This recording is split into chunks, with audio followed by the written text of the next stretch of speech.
What really happened with your host, Mike Rivero. The history the government hopes you never learn. Here is your host, Michael Rivero. And aloha, America. Welcome to our show today. It's Friday, March 24th, 2017. Thank goodness it's Friday. Thank goodness it's Friday. We have a lot of stuff to talk about today here. The phone lines are open, 800-313-9443. The Lady Claire will be with us in hour number 3 with her particular perspective on the world here. The crybabies are attacking my web server, so I guess the gang's all here, and let's move forward and actually get something useful done here. Now, we're going to start the top of the show with Obamagate, because the story is developing very rapidly, actually faster than I was expecting it to. Remember, I'd said it was more than 2 years between the Watergate burglary and Richard Nixon having to resign.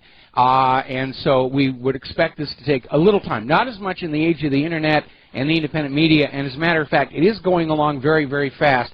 And a lot of attention now is being focused on the revelations coming out of Freedom Watch, which is the new organization founded by Larry Klayman, the founder of Judicial Watch. And apparently there is a new whistleblower who has come forward. We've mentioned it before, Dennis Montgomery. And he has brought to Freedom Watch 47 hard drives full of information about this spying on everybody. Now, Montgomery is trying to use a legal whistleblower process rather than just out it the way that Edward Snowden did, and that's why he's gone to Larry Klayman for legal representation. But what is coming on out there is this information is showing that the Obama White House was spying on a lot of people, not just Donald Trump, and it went back a very long time. And keep that in mind, because that is an important point to remember as we talk about what else is coming on here. Now, Larry Klayman was on the Fox Business Network basically saying that the evidence he's seeing indicating this massive, unauthorized, illegal spying, apparently for political gain, is a crime for which Barack Obama and a lot of his associates ought to go to prison for.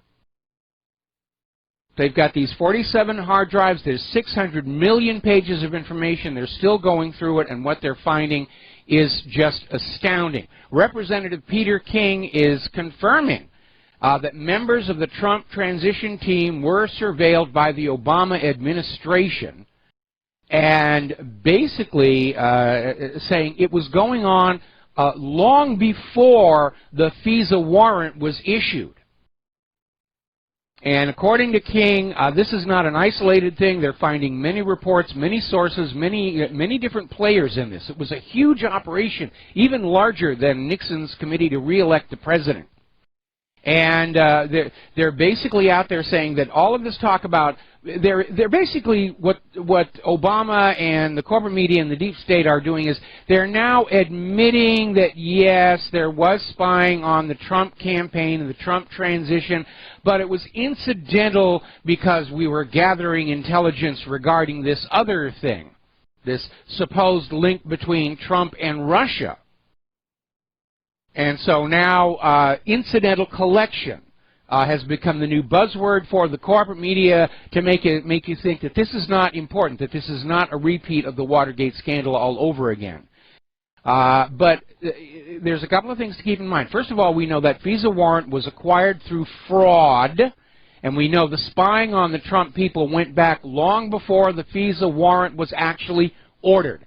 General Tom McInerney, who is a commander, former assistant vice chief of staff for the U.S. Air Force, was interviewed on the Dr. Dave Janda radio show, saying the FISA warrant was just a cover to make it sort of look legitimate if it ever came out that the Obama administration was spying on the Trump campaign. And apparently Attorney General Loretta Lynch already had a huge archive of surveillance data on candidate Donald Trump long before they ever got those FISA warrants. This is a new Watergate. Now, there's a separate issue going on, and it has to do with what's called unmasking. And that is when you expose the names of people in positions of power and authority who don't want that to be public knowledge. Remember the Valerie Plame scandal where, in their haste to discredit her husband's report that the yellow cake claim from Niger was a forgery, the George W. Bush administration inadvertently revealed that Valerie Plame was CIA, and the company she worked for was actually a front for tracking nuclear weapons being traded around the world by countries that have not signed the Nuclear Non-Proliferation Treaty, and we know who that is. And it resulted in that company having to be shut down because all of their sources thought they were doing something other than what they were doing. But Bob Woodward is out there saying that this unmasking of Trump officials by leaking this information, making it public, that's a gross violation. And it shows that just like it was with George W. Bush, Barack Obama and his supporters are just being incredibly reckless with what should be protected data. And that's another reason right there that we all need to dig our heels in terms of all this spying and our bugging of our tablets and everything. This government cannot be trusted with your personal private information. They'll use it any way they want to. Remember the bugging of the Seattle Asia-Pacific Economic Conference?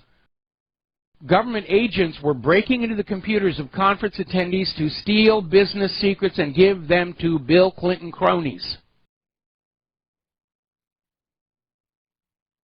So it is a new Watergate. They were spying on the Trump campaign. That information wound up in the hands of the Hillary campaign. The spying preceded the issuance of a FISA warrant. The FISA warrant was based on fraudulent data. Yeah, we're there. It's a whole new Watergate, and it looks like it was a lot bigger and more sinister.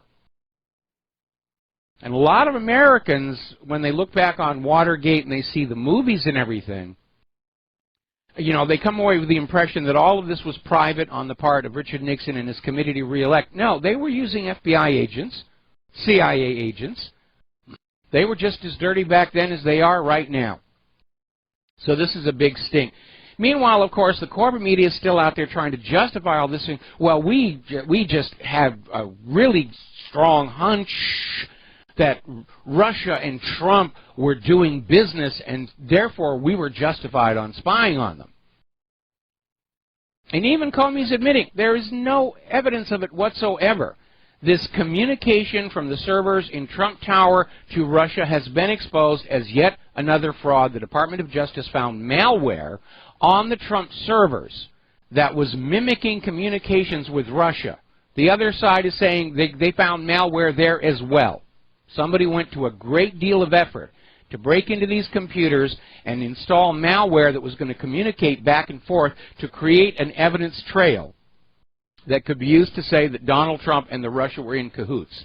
Now, Jack Matlock is a U.S. ambassador to the Soviet Union, or was, from 1987 to 1991, and he's out there basically saying that this whole brouhaha over contacts with Russian diplomats by members of the Trump transition team is a witch hunt and full-on display that we are in a police state, because there is nothing wrong with members of a transition team talking to Russian diplomats about possibly improving relations. It's a normal practice. And he's saying we did it, every other president's done it, only in the case of Donald Trump has the corporate media tried to turn the normal course of diplomatic business into some kind of a crime.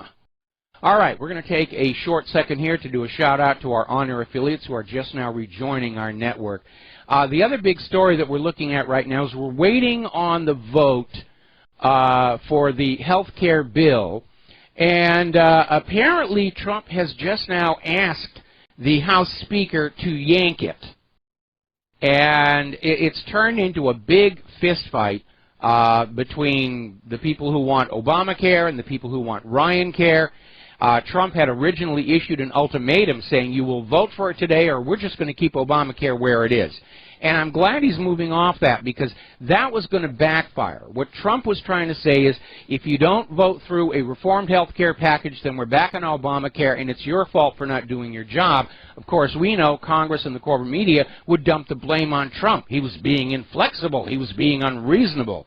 And he's betrayed his campaign promise. Well, in a way, unfortunately, sadly, he already has, because the campaign promise was a repeal of Obamacare, not just a repackage. And basically, even Ryan's closest supporters are saying this thing is just as bad as the old one. It's all about funneling money out of the pockets of the American people into the health insurance corporations. And it was an attempt to snooker us twice in a row. So that's it. It's Obamacare or Obamacare version 2.0. Where is the repeal we were told to expect? Now, do you remember back when they were pushing for TARP and all these bailouts and, taking money away from the American people and giving it to the banks who caused the 2008 mortgage-backed security meltdown? We're seeing the same kind, and back then the warnings were, oh, the economy will collapse, there'll be tanks in the streets. We're seeing the same fear-mongering right now. A story that came out of Kitco, stocks poised to stumble if Trump's health bill flops. Well, first of all, it isn't Trump's health bill, it's Paul Ryan's health bill. So let's get that out of the way right now. See what I said? They're already setting up. They're going to blame Trump for this not working here. Now, interestingly, CNBC, without actually naming this person, claims a member of Congress is predicting a 1,000-point stock market crash if Obamacare Light is not passed. So they're out there using scare tactics to try and ram this thing through. And according to Breitbart, remember those gun grabber provisions of Obamacare? They're still in Paul Ryan's version, where the government can scan all medical records to look for anybody that they think, well, this person ought not to have a gun. Anybody with PTSD or ADHD or even just anxiety, you can have your gun rights suspended if you're suffering from anxiety. And in the current country, under the current political chaos, the current economy, who isn't having to deal with anxiety? So under Ryan Care, your medical records are not private. Anybody can peek into them for any reason they want to. We're going to take a phone call from Scott in Norfolk. Aloha. Welcome to the show. What's on your mind? Well, Mike, I really hope that this Ryan Care doesn't pass, because I think if it does pass, the health insurance industry is going to reward those establishment Republicans that chose to support it, and it's going to be tougher for them to be kicked out the next election. I think Trump's original idea was the right one, but he's got to be shown as trying to save it from imploding, and he's done that. Whether it passes or not, he's done it. He's shown the effort. But I think he needs to get past it. I agree with you. You need to let this blow up on its own. And I'm all for repeal, but I am not for replacing. And I'm exactly the same with you. We should either go to copying a system that we already know works from another country, or go back to just letting the free market decide what's going to go on, let people make their own choices. But there's been a very alarming trend, of which Obamacare is just one facet, where as the economy starts to stumble and lock up, large corporations with political influence are lobbying for the government to force people to buy their products, whether it's health insurance, vaccines, whatever. And the problem is we're running out of money out here in the hinterland. It doesn't matter how many laws they pass, this strategy will not work in the long run. The only thing that can work in the long run is to get the economy back up and running for ordinary people so we can pay for all this stuff that they want to sell us. Just ordering us to buy things, that's all Obamacare was. You know, Obama said, I'm going to guarantee health insurance coverage for every American. Then he stands up and says, you will buy your health insurance. Problem solved. And that's it. Same thing we're seeing with the vaccine industry. People don't want their products, can't afford their products. We'll make it mandatory. And it's a short-term fix that favors individual corporations, but it is not going to change the ultimate outcome of our economic decline. And somebody's going to have to man up and say, this is not a good approach to solving the economic problems. If anything, it's accelerating us down to the path of collapse by forcing ordinary Americans to just, descend into outright poverty and living on their credit cards because of all the things the government is telling them they have to buy now. With these $5,000 deductibles, you basically don't. You have insurance you can't use. That's it. And if I had a $5,000 car insurance policy, I might as well not even have it because my car's not worth it. And that's where they got us. And I was for it in the beginning, Mike, but I was for a single payer. That's what I thought we were getting. Yeah. And now it's just a catastrophe. And here's another thing, and this is on a slightly different subject. I'm a recovering liberal, and I'm starting to see a lot of fellow liberals making this claim, especially on climate change, aka global warming, that they're on the side of science. And whenever I get into a discussion with them about this, climate change, I'll say, how scientific is it for you to tell people that they can change their chromosomes just by thinking about it? That's a good one. That's not scientific. No, it isn't. That's magical thinking. The reality is the science is not on the side of Al Gore and his warming hysterics.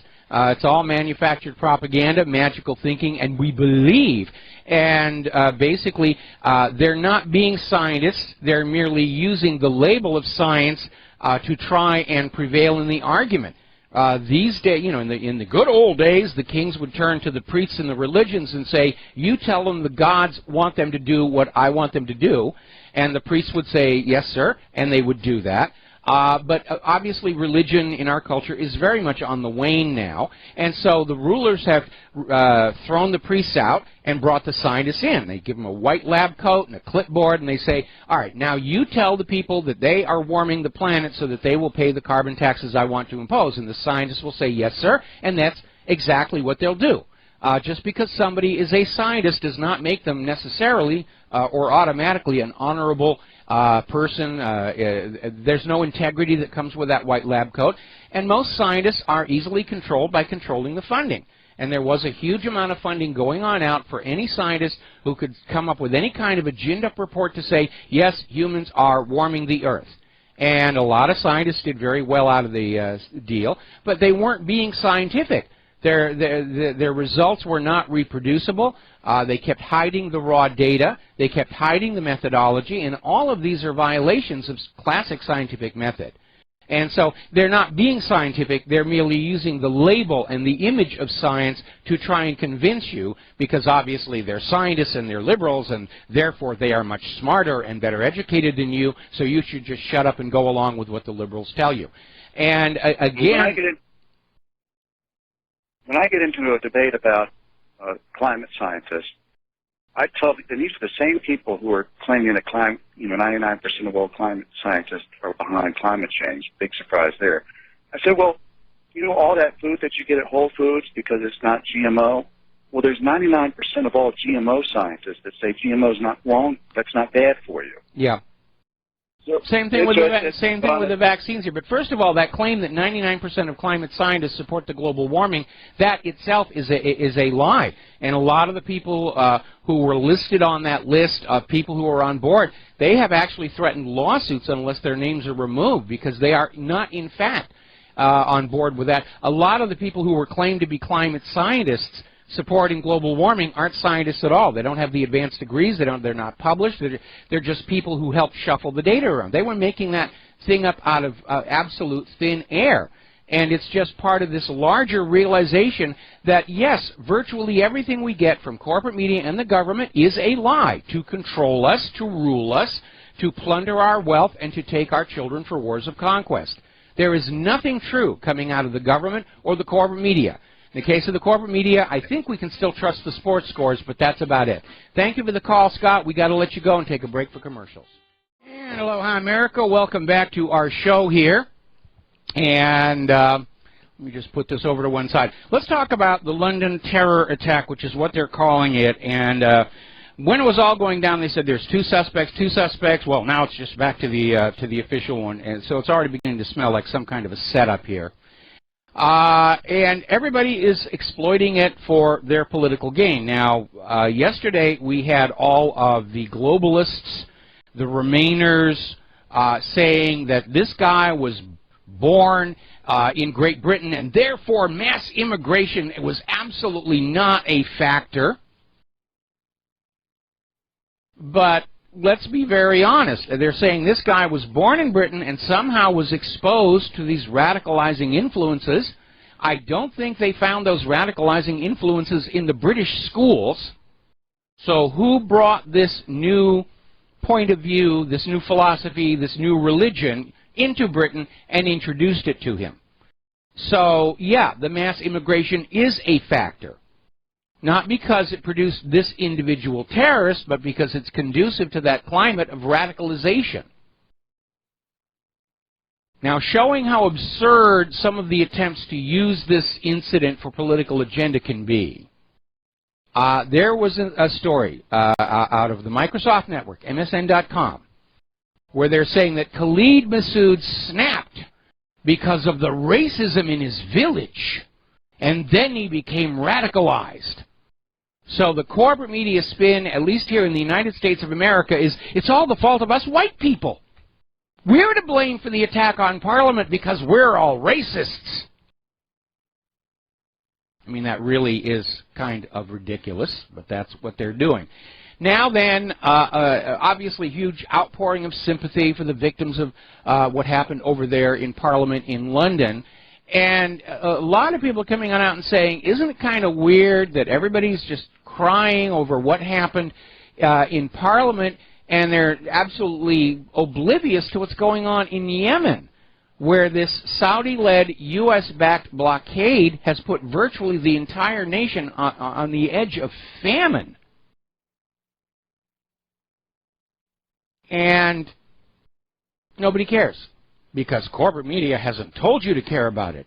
We're the corporate media. We will tell you what to care about. You will care about these people who were hurt at the Parliament, and we don't care about what happened to people at Yemen. You will care about Kim Kardashian and her latest fashion, and you won't care about the fact that, you know, Obama appears to have been spying on the Trump campaign on behalf of Hillary. You don't care about that. You will care about the possibility, however remote, that Donald Trump and Vladimir Putin are secretly lovers. You see how it all works there. Let's take a phone call. Tom in Minnesota. Aloha. Welcome to the I'm sorry, Tom in, Tom in Minnesota. Right. I had it right. Okay. What's on your mind? Yeah. You're talking about the terror attacks in England. I wonder if that guy was a second generation, because from my experience, at least what I've observed on the internet and the Black Lives Matter, and around here we got a lot of Somalis and Mexicans. It's the second generation that seems to be the more radical than the first, who seems to be pretty, at least outwardly polite. It's the second generation that seems to be kind of in your face.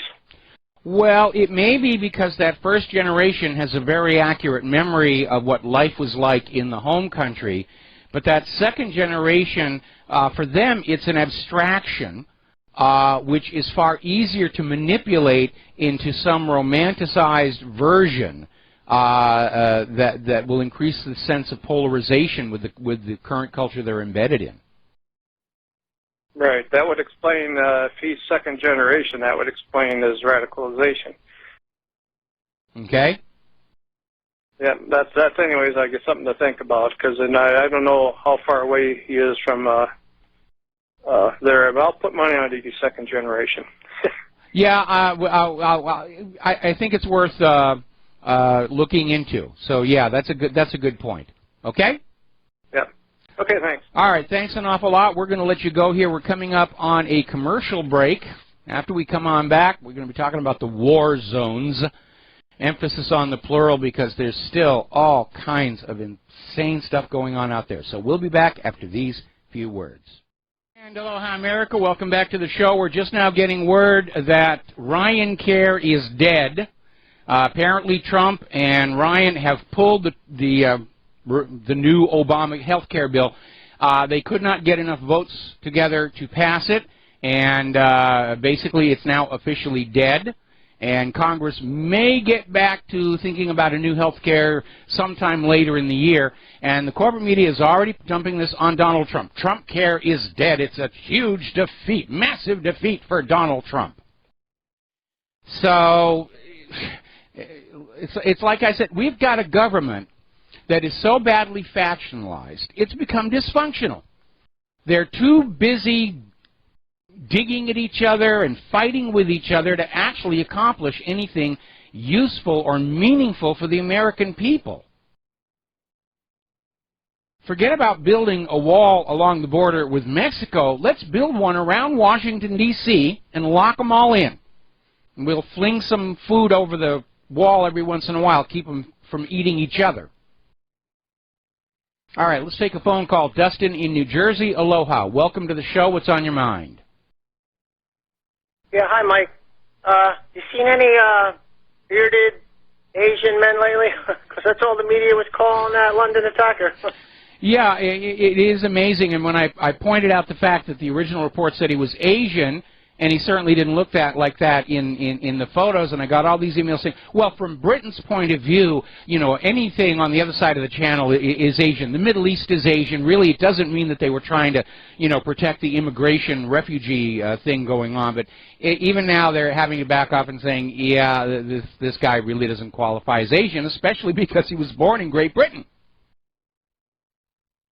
And he didn't have a gun. MSNBC, there was a gun incident. You know, they do that on purpose. They're trying to get it to where got to ban the guns. Well, England don't have no guns. Only the special police in England carry the guns. That's why that cop got killed. If he would have had a gun, he wouldn't have got killed. He would have stopped the guy. Yeah, absolutely. Now, to be very accurate, it is possible for the British subjects to own a firearm if they're into hunting or sport shooting, but the gun has to be stored at the club where they are, remember, a hunting club or a sport shooting club, and they can join, and that allows them to own a firearm as long as it's kept on the premises there. It's not exactly gun freedom, but it's not accurate to say the British people are not allowed to have guns. It's just incredibly restricted. You know, it's like here in the United States of America, you can actually own a machine gun. You just have to pay a hideous tax, you know, for the license to own a machine gun. The license actually costs more than the gun itself. They did the same thing with fireworks here in Hawaii when they banned firecrackers and all this other thing because the snowflakes were afraid of the loud noise. They came on out and said, all right, well, you can buy firecrackers as long as you buy a permit from the city. And, of course, the permit was 5 times the cost of the actual firecrackers. That's how they think. You know, they're not going to change anything. They're just going to take away something that you are free to do and then sell it back to you. And that's how they're all operating. So if somebody breaks into your house in England, you got to say, wait a minute, I got to go to the gun club? Well, you know, the British police actually say, just let the crooks do what they're going to do. And it is not uncommon to hear a story about an elderly couple sitting at home watching TV, and all of a sudden some people just break through the back door, and they come on in. It's all very polite and calm and predictable, and they just take the TV and all the valuables, and they go on out. And that is what the British people are told they should do. And for a while they were trying to sell that here in the United States of America, except that our particular criminals are a lot more prone to violence than the British ones are, and there were, you know, rapes and beatings going on. So, but, I mean, it is ridiculous to have a government that is so afraid of an armed population that they think that being a victim of a crime is morally superior or politically superior to being able to defend your home and loved ones. And that police officer, by the way, was a former soldier, so I doubt his compatriots are really liking the way the government, you know, it's such a joke. I mean, I don't know what to think. The British, the French, the German, and you know, this actually works against the globalists right now because 3 of the kids were from France. Yes. So that helps Marie Le Pen. Yeah. So I don't think this was like a, I'm sorry, I don't think it was a, I thought it was a real event.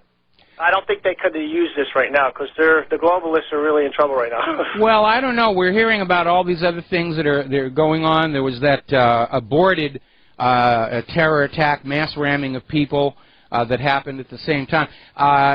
One possible reason to have something like that happen was to give the corporate media a reason not to look at the revelations coming out of Freedom Watch and Larry Klayman, where they have got the actual hard evidence that, yes, the Obama administration was spying on Donald Trump long before the FISA warrant was obtained through fraud, and spying on a lot of other people without the appropriate legal authority. And the corporate media doesn't want to report that. Remember all the way back when Monica Lewinsky was testifying before Congress about the stained blue dress and, you know, the Hummers in the Oval Office and all the rest of it, and she walked on out expecting a phalanx of corporate media prostitutes and correspondents to be asking her some questions, and the stairs were empty because while she was inside, Bill Clinton hauled off and launched cruise missile attacks into a couple of Middle Eastern countries, claiming that he had to blow up these biological weapons laboratories, which later turned out it was an aspirin factory. The owners sued the United States successfully for the cost of replacing the facility. So you, the taxpayer, not only got to pay for the $1.5 million pop cruise missile, plus all the crews deploying it and using it, you got to pay to replace the factory as well. But it's controlling the media. Again, it's right out of Wag the Dog. Hey, Mike, real quick, I want to switch gears to Ukraine, and make sure you don't sit next to somebody who's from Ukraine and smokes at an ammunition depot. Yeah, real. Well, you know, at one point they were saying it was sabotage, and they were saying, yeah, it was an accident with a cigarette. The reality is that it could have even been a drone strike. That thing was just waiting to be set on fire, and it's just a huge, huge disaster for the people living around it. And then one more real quick thing with the Russian guy, was a former Duma member who got killed in Ukraine. Now, he was killed because he's a lot of shady dealings, makes $34,000 a year, and he has 5 cars, including a Bentley Continental and 2 Range Rovers, so that guy was dirty. He probably had a bad business deal, so they knocked him off. Well, since he's dead, can I have one of his 5 cars? Because I'm still dealing with a 17-year-old Honda with a busted ignition lock now. I don't even know how much a Bentley Continental costs. Isn't that over like 100 or 200 grand? So, well, I don't know. As long as it's in better condition than what I'm driving now, I'm not going to be too picky. All right, thanks, Mike. All right, thanks an awful lot. We're going to let you go. Getting on back here to the news. Trump is about ready to make a statement about the failure of Ryan Care, but of course the media, they're already dumping this on him. Oh, it's a huge defeat for Donald Trump. And no, Congress ganged up on him. Paul Ryan created a health care package that even Republicans couldn't get behind because it was just more Obamacare with different lettering on it. Now, getting on over to the war zones, the U.S. is increasing their involvement in Syria yet again, which is only adding to tensions, not just in the region, but the whole world.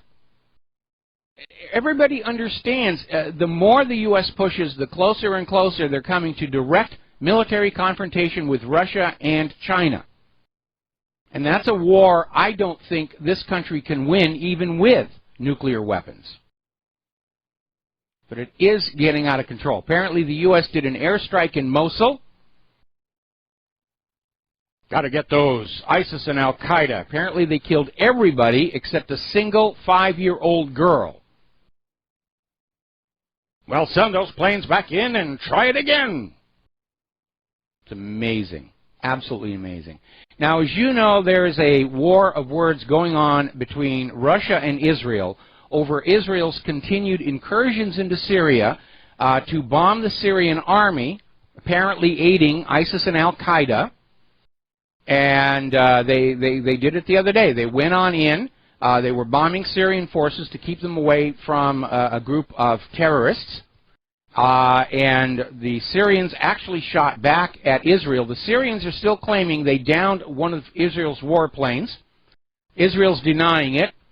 But no matter, you will be asked to buy and pay for another replacement warplane for Israel if, in fact, it did happen. And Israel's attitude was, how dare you shoot at us while we're bombing your country? You anti-Semites, you. And Syria said, yeah, we're going to shoot at people who are in our country, bombing our people without our permission. And Russia came out and said to Israel, your days of going into Syria are now over, period, end of discussion, and they punctuated it with a cruise missile attack onto the very forces Israel was trying to protect.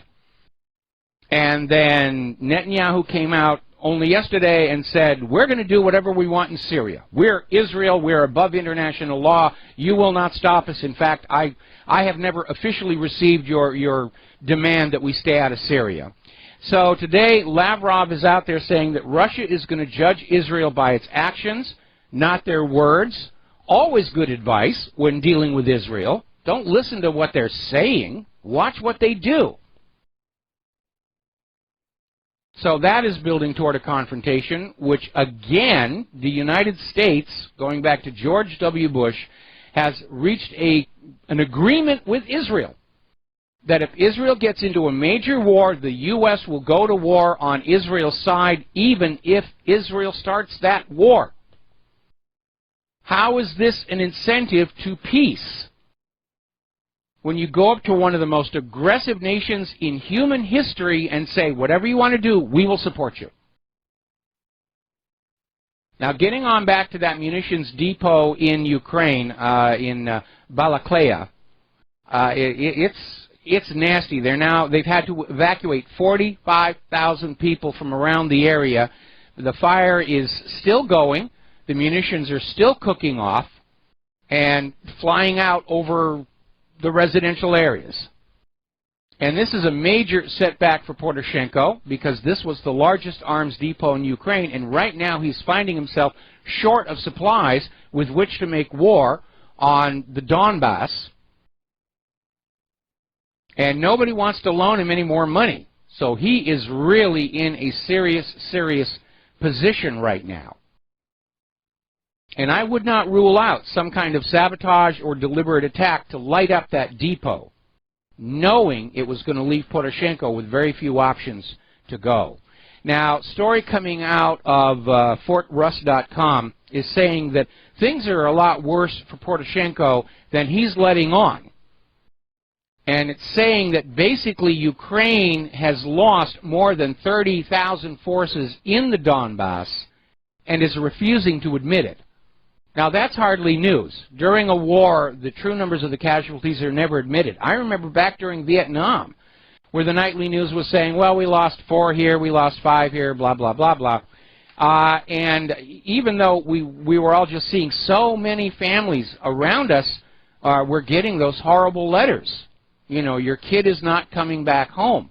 It was only after Vietnam was over and lost that the government finally sort of said, well, we're catching up on the numbers, and it was really 60,000.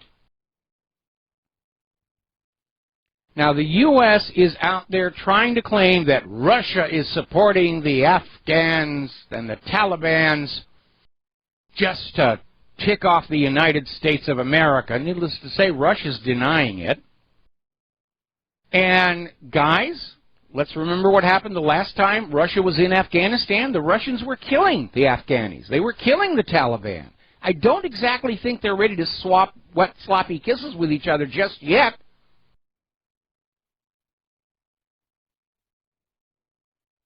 I mean, it's weird. If you go back and you look at that history, the Taliban grew out of the forces the U.S. supported against Russia in Afghanistan. If you believe any of this nonsense, I have some of Saddam's nuclear weapons to sell you. Now, down in Turkey, Erdogan is really starting to alarm people. It's looking like his next presidential office ought to be a padded cell. And the European Union is now saying maybe it's time for Erdogan to be the next Yanukovych. In other words, it's time for a staged, provoked from outside coup d'etat to bring Erdogan down. Well, they already tried that a little while ago, and it failed miserably. And Erdogan has consolidated his power and his defenses since then, so a new one is going to be a lot harder to do. And if he does, in fact, get this referendum voted through, or if he's able to rig the election to make it look like it went through, he is going to be even more autocratic and tyrannical than he was before. This mucking about in Turkey, they've created a monster. And I got to tell you, I am not a believer in forecasting or predictions or anything like that, but I have read the works of Nostradamus. And he keeps talking about this Middle Eastern leader in a blue turban who ignites World War III. Now, Erdogan obviously doesn't wear a turban, but he does wear a lot of blue suits. It's enough to give you chicken skin, which is the Hawaii term for goosebumps, because we don't have a lot of geese over here. But it is a little weird here. Needless to say, once again, the U.S. senators, the finest senators that Israeli money can buy, are pushing through a new bill to tighten even more sanctions on Iran regarding its missile tests and other non-nuclear activities. And this is why this is so incredibly bogus. Iran made a deal with the P5+1. Iran is keeping to their commitments. Nobody can prove otherwise. Nobody's found any evidence otherwise. And the P5+1 deal said nothing about non-nuclear conventional weaponry, but the Get Iran cartel is trying to create a situation. All right, the nuclear thing is under control, but they've got ballistic missiles, they've got bombs and bullets. Yeah, so does the United States. Who's the one who's actually using them? It's cascading. I think the rest of the world is really getting fed up with the attitude of the federal U.S. government that they have some kind of a right to mess around with everybody else in the world. We've got to take a break for commercials here. I see we've got a caller waiting on the line, and we're going to take that phone call as soon as we come back from these words from our sponsors. Aloha, America. Welcome back to the show here. We're going to go right to the phones. Bob in Las Vegas. Aloha. Welcome to the show. What's on your mind? Aloha, Mike. I love those two new songs you have. I Want to Be a Pirate and that Davy Rockefeller song. Yes. Davy Rockefeller. Stuff. Thank you very much. I'm trying to rotate some of the stuff back in, that we used to have. And the Davy Rockefeller, I figured, was timely because of his passing. That was actually written and recorded by a relative. And then we're going to start putting some of the other music in there. We're going to take Davy Rockefeller out, in fact, as of today, because it's no longer timely. He's gone on to meet his Lord and Master, Satan. I would suggest you sell, if you make available a soundtrack of all the songs that you have playing on the show. Well, if you go to WRHradio.com, about halfway down the page, there's a link that goes to a player of the full-length versions of all the songs that are on this show, including the music written by my lovely wife, the Lady Claire. So you can listen to it all there. Okay, perfect. Mike, on the Obamagate scandal, do you think Obama knew something when he stated matter-of-factly, Donald Trump will not be president? Well, yeah, I don't know that he actually knew anything, but it was very obvious that Obama and Hillary and the liberal Democrats were absolutely convinced they could steal the election. And I think one of the proofs that we have of that is Hillary hadn't even written a concession speech for election night. And normally any president or any candidate going into a race, whether it's governor, mayor, whatever, they'll write two speeches, the acceptance speech and the concession speech. Hillary didn't bother with a concession speech. She thought it was a slam dunk. Slam dunk. Trump's victory was so unexpected. I mean, she basically beat up John Podesta. They had to physically restrain her. I mean, she just absolutely lost it. No, there's no question it was a landslide because 3 days out she canceled that fireworks display. She canceled the fireworks. I think they knew, like you said, you can't rig a landslide. This election was there was a lot bigger gap between the two than the results. I would absolutely agree. Now, I don't know that Hillary herself canceled the fireworks. I think that was done by one of the lower level people who had a much firmer grasp on reality. The official story at the time was that they had not filed for the appropriate license for the fireworks show before the deadline. Right. But I think the fireworks were canceled by somebody who knew she wasn't going to win, but it's just like the closing days of World War II. You don't tell the Fuhrer he's messing up, or you're going to get shot. And in the context of that time, a lot of people, the Democrats and Hillary, did not like, were dying. Seth Rich, the guy who had the barbell fall on his throat, and all this other nonsense going on back then. And Brian Pagliano is still missing. Yeah, Brian Pagliano is still missing. I'm going to keep you through the station. I'm going to keep you through station identification. Do not hang up. We'll be right back after these few words. And aloha, America. Welcome back to our show. Hour number 2. The phone lines are open, 800-313-9443. And we're going to go back to Bob in Las Vegas. Bob, you had something else you wanted to share with us. Yeah, Mike, I just wanted to finish up by saying I think the extent of Trump's win could have been comparable to Reagan's in 1984, his victory over Mondale. That's how much of a landslide I think it likely was. I tend to agree because even here in Hawaii, in the run-up to the election, I found the Trump people were out there. I only ever saw one Hillary supporter, and she was so frustrated she was actually slapping passing cars with her Hillary sign. I used to wear around the Hillary for Prison T-shirt, and I wore it over to this little place on Kauai called Hanalei, where we have a friend who lives there. And if you ever saw the George Clooney movie, The Descendants, thank you, The Descendants, part of that was shot in that town. And it's old Hawaii. It's a wonderful place. People love to go there. And I wore that shirt around there just weeks before the election. And I only had 2 people who complained about it, and everybody else wanted to get their picture taken with me for the shirt. They didn't know who I was. I was just, you know, another tourist there, but they loved the shirt. And so I think that there was actually a lot more Trump support here than the official numbers, but it's hard to find out because our current election system is designed to facilitate election fraud and to conceal it. And that means afterwards you can't go back and double-check what actually happened without a huge amount of legal effort and legal cost. It's set up to just be opaque and removed from the voter. You are just required to accept that when corporate media tells you this candidate won, that's just the reality, and how dare you even suggest that our election system could ever be rigged. Remember last October, Obama was out there saying, when Donald Trump first said there's always a possibility the election could be rigged, and Obama came out and said, that's ridiculous. Trump is just being a kook conspiracy theorist. Our elections are perfectly honest. They could never, ever be rigged.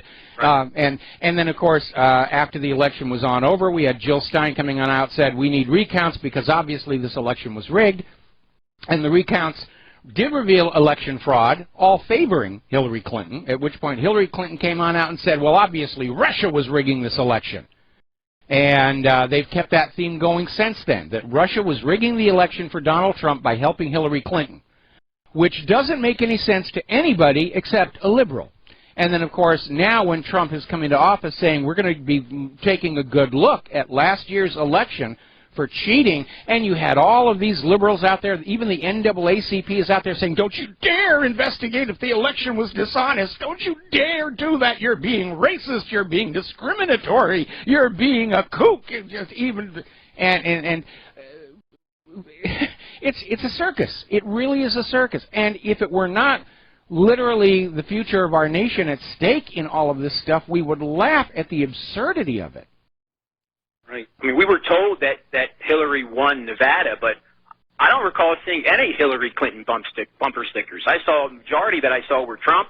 I saw some Bernie Sanders bumper stickers, but I didn't see one Hillary Clinton sign or bumper sticker. Well, there was somebody who did do a challenge in one of the Nevada counties, and I think they found out that, yeah, in point of fact, they found a huge amount of election fraud favoring Hillary Clinton. But we had the same thing here in Hawaii. There were Trump stickers and Trump hats and Trump shirts everywhere. I hardly ever saw anything for Hillary Clinton. And most of those people looked really, really stoned when I did, which makes a lot of sense when you remember that the Clintons' political fortunes are founded on that CIA gun and drug running operation in Arkansas in the 1980s. So I think Hillary's real constituency are all the drug dealers in the country who want one of their own to be the President of the United States of America. No, that's not a joke. I mean, think back on Prohibition. I believe it. On all the rum runner, gangster families who always kept one of their children isolated and clean to be able to run for Congress or the White House. And again, the indications are that's where the Kennedy family fortune came from. Because at the start of Prohibition, old Joe Kennedy was middle class, and somehow at the end of Prohibition he was a multimillionaire. And there were allegations that he was a bootlegger, a rum runner, and that he laundered the money through the Boston Archdiocese. And then he aimed all three of his sons into politics. And, of course, John F. Kennedy got the White House. Robert F. Kennedy almost got to the White House. Teddy Kennedy almost got across Chappaquiddick Bridge. But, you know, that's it. People with money think they can buy their way into power. And certainly the criminal class has got more money than almost anybody else in this country. Okay, Mike. Well, you and Claire have a great weekend. Thank you so much. We for all you do. certainly will. We're going to be sitting around an auto repair place getting the ignition fixed on our Honda. Peter in Dallas. Aloha, Peter. Welcome to our show. What's on your mind today? Hi, Michael. Hi. Hello, Michael. You're on the air. Hey, I have an idea for a national health care system. Yes? I think it could make the liberals and conservatives happy, and I just wanted to give you an opportunity to rip it to shreds. Okay. It's pretty simple. If you can afford it, you buy it. If you want it and you can't afford it, you basically can borrow the money from the federal government. You have a tab. If things turn around, you pay off your tab. If things don't turn around, well, your state, if you have one, pays the federal government at that time. So nobody's off the hook, and everybody has access to health care. Well, I don't think the federal government is in a position to loan money to Americans for medical care. They're having to borrow as much as they are already. The government's flat broke, and that puts a real damper on any plan. But again, I think Ross Perot had absolutely the right idea. Let's look at other countries and find ones that actually do have a health care system that works to keep their people healthy, and let's just copy that. But the problem in this country is that going all the way back to Richard Nixon signing the Health Maintenance Act, they removed restrictions on profit-making from medical care, and it went from being about the health of the American people to just another business opportunity. And it was at that point we started seeing the prices just go right through the roof because our current medical industrial complex wants to make money. And they make more money the sicker you are, the longer you are sick. And that's why they're not interested in actually finding any cures for anything. What they want to sell are treatments that continue month after month, year after year, guaranteeing a revenue stream to them. And if you're not sick, the new thing is we're going to force perfectly healthy people to buy our product, meaning the vaccines. And again, it's all about the money. And if the vaccines make you sick, well, that's more money for the medical industrial complex because they're going to have to treat the symptoms that were created by those vaccines you were forced to buy. Well, you're suggesting then we just take the profit motive out of medicine. That's the fix. I mean, is that really where you're heading? Yeah, because it worked before Nixon. We had really good medical care when the focus was kept on medical care. Well, okay. Very good. All right. All right. Thanks an awful lot, Peter. We're going to let you go. Now then, the Philippines all of a sudden are becoming a major focus for politics in the region. As you know, everything was all hunky-dory, and the Philippines were on board with this U.S. effort to separate China from the South China Sea. And then Obama stuck his nose in where it was not wanted, chastising Duterte for the very aggressive Philippine war on drug dealers. And Obama went on down there and said, you shouldn't be doing this. We love our drug dealers in the United States of America. We take care of them. And Duterte said, no, you mind your own business, forerunner of him telling the EU to mind their own business. And so now all of a sudden, we're starting to see this propaganda campaign that Duterte may be aligned with Russia. Insert ominous music here. And what does the United States do with countries that are suspected of being aligned with Russia? Well, we're going to have to overthrow the government, put in somebody that's going to be a little bit more reasonable with the U.S. policies, which is, you know, sneer at Russia, sneer at China, go easy on the drug smugglers, because that's what makes America great.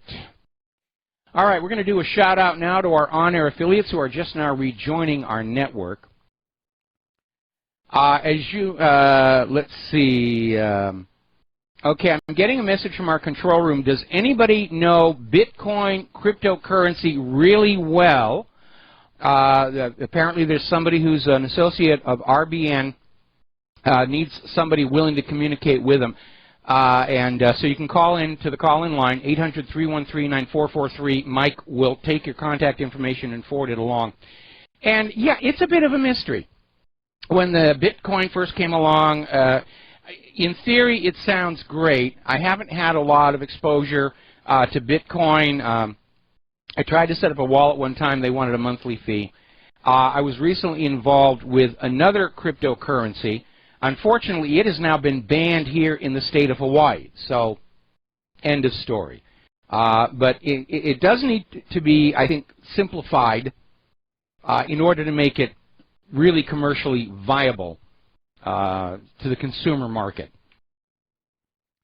Now then, getting on back to the war zones, the United Nations is now complaining that sanctions that are being imposed on North Korea are hindering their ability to send in food aid. Now, before all this talk about weapons of war and nuclear weapons and Kim Jong-un and everything, North Korea was already in serious trouble.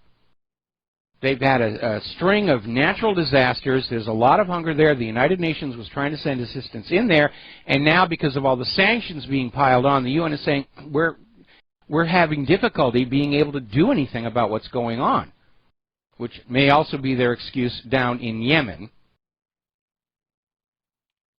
And I agree, from the outside, based on what we've been told in the corporate media, it looks like North Korea's government is rapidly becoming as dysfunctional as that here in the United States of America. But ultimately, I think the political psychosis that we're seeing is actually appears to be contagious. One world leader starts to go really crazy and get aggressive, and all the others just try and keep up. It does seem weird.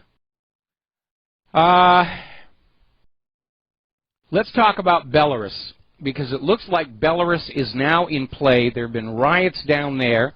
Belarus is saying it's all coming from outside. And so we're seeing this article from Pravda, where it looks like the U.S. is intending for the president of Belarus, Alexander Lukashenko, to basically follow Gaddafi's fate. They're going to create a color revolution in his country, kill Lukashenko, and bring Belarus into the Western sphere of influence. But apparently, Lukashenko isn't being as naive about these things as Gaddafi, or maybe he just learned from the examples of Gaddafi and Saddam Hussein and all these other deposed leaders. They're coming down hard on any civil unrest, any disruption. They're just going to stamp down on it. And already they're out there saying that these riots, these protests, were not organic, naturally occurring expressions of civil unrest. They are organized and directed from outside. They've already arrested 26 people for being part of a clandestine program to kick up civil unrest and destabilize Belarus, just like they did in Ukraine. See, here's the problem. The U.S. has been playing this game on countries since the end of World War II, at least 50 times. And they succeed about half. But they succeeded because the people in the targeted countries did not know that what was going on in front of their eyes was not a true revolution or civil war,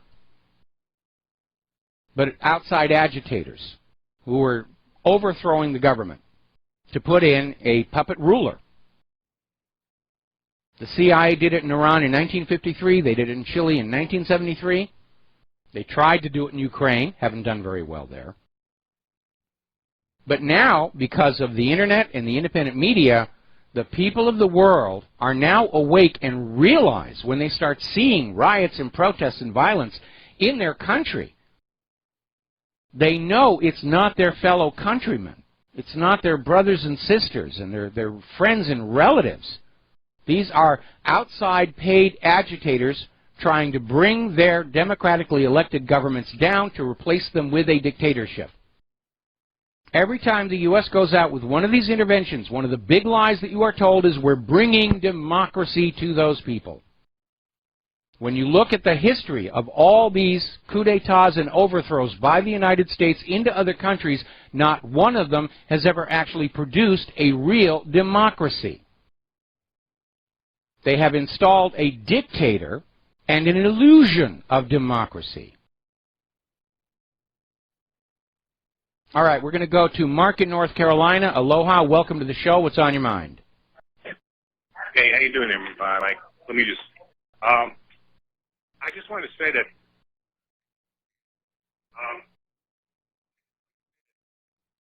I can barely hear you. What's going on? I had to lower the computer. Okay. Okay. So you hear me any better now? I can hear you just fine. All right. As far as Belarus, isn't Belarus really part of the Russian Republic? And if not, it's so close. Okay, it's one of the Russian republics, plural.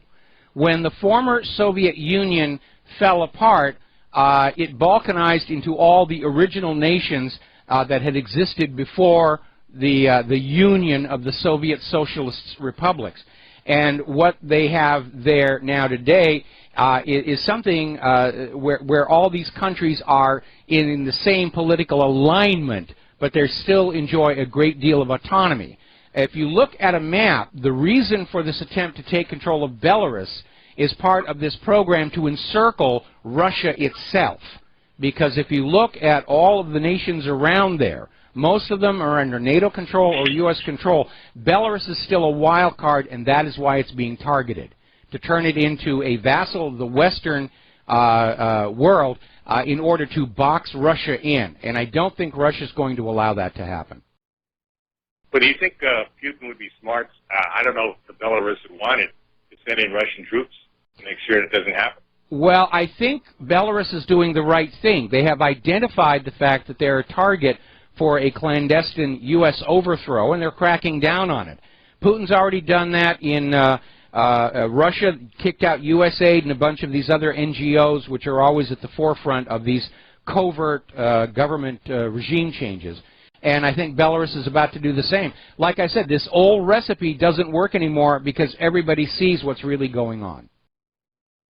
One thing I noticed, too, is some of these religious groups are actually looking for trouble there. One of the reasons why, I don't know if you noticed, a lot of Mormons seem hostile towards Russia today, including Glenn Beck, the guy who ran there for president in Utah, who actually ran for president of Utah there, Egg McMuffin or whatever his name is. And, well, it's not just Russia today. I mean, the current establishment, and it's got nothing to do with their being Mormon or anything else right now. The current establishment is realizing that the good old days of being able to feed the American people a bunch of nonsense and be believed are gone, and they're declaring war on anybody that is out there, that is being listened to by the people of planet Earth, that is telling a different story than the official U.S. government propaganda. And it's not just Russia Today. They're going after Sputnik News. They're going after the independent media. And they're all saying, well, they're all right-wing, as if somehow that's going to discredit us, because if we're not Democrat and left-wing liberals, then somehow we're automatically inferior and less trustworthy, which is absolutely nonsense. But they're trying to get back to a world where they can lie to the American people with impunity. They're not going to get there, by the way. The reason I mentioned the Mormons is because I looked it up, and evidently the Russians have thrown out Mormon missionaries. At least the Greek Orthodox Church wanted them out. The Russian Orthodox Church saying the Mormons are basically a cult, and they kicked out the missionaries. Well, That's a completely separate issue, I think, from Glenn Beck and the hostility toward Russia today. Anyway, Mark, got to let you go. Got to take a break for commercials. We'll be right back with another phone call. And aloha, America. Welcome back to our show here, and we're going to go right back to the phones here. Shelby in Wyoming, aloha. Welcome to the show. What's on your mind? I'm surprised it got on. Okay, well, I was calling, I listen to your show quite a bit, and I'm trying to keep up on everything, but I'd like to hear your honest take on the economy. What's going on? I hear you talk about retail stores closing down and everything else. I read about it. I look at stocks in the local newspaper every day. I actually live in Jackson, Wyoming, and it's a fairly recession-resistant town just because many rich folk congregate there. But I'm getting kind of worried, and I'd like to hear what your statement is. Well, you have a right to be worried because the problem exists on many planes. The simplest explanation is for an economy to be functioning, currency must be flowing freely at all levels and into all necessary sectors of development. Unfortunately, as this country has descended into fascism, more and more the wealth is concentrated at the very, very, very, very top. And too little of it is getting back down to the lower levels to keep the economy going. And the reason we're seeing all these iconic retailers like Sears going out of business is because people don't have money to go and buy things. There's an attempt to just drive wages and salaries down to make corporations more profitable, but it is a false dream because certainly for manufacturing and retail corporations, if you don't have customers, you're not going to be profitable no matter how much you're cheating your own workers. It just doesn't work on out. And too much wealth inequality will destabilize any society. Now, the big problem we have is the private central banks, which are basically allowed to create money out of thin air and then loan it to the public at interest. Of course, we're not allowed to create money out of thin air to pay it back. And it is not really a system of economics so much as it is a system of enslavement. But it's naturally unstable because over time, private central banks will create more debt than money to actually pay that debt. And the debt grows and grows and grows until it starts to lock up the system. And that's what we're seeing in places like Greece and Cyprus, in fact, all over Europe and here in the United States of America. There has to be a reset of some kind. But the money junkies don't want to let go of this system that favors them, and so ultimately the only reset that happens is an absolute crash. And it does seem like we're headed into one right now. Now, the stock market numbers look very impressive, but we know they're being rigged to use as a political banner, to wave at the people and say, look, the economy's great, look at the soaring Dow here and everything. But analysts are saying our stock market is way overvalued, and that's a bad thing. Let me ask you a question, Mike. Sure. Okay. I'm a plumber, so how do you feel about trade? Do you think they will continue to at least sustain a little bit of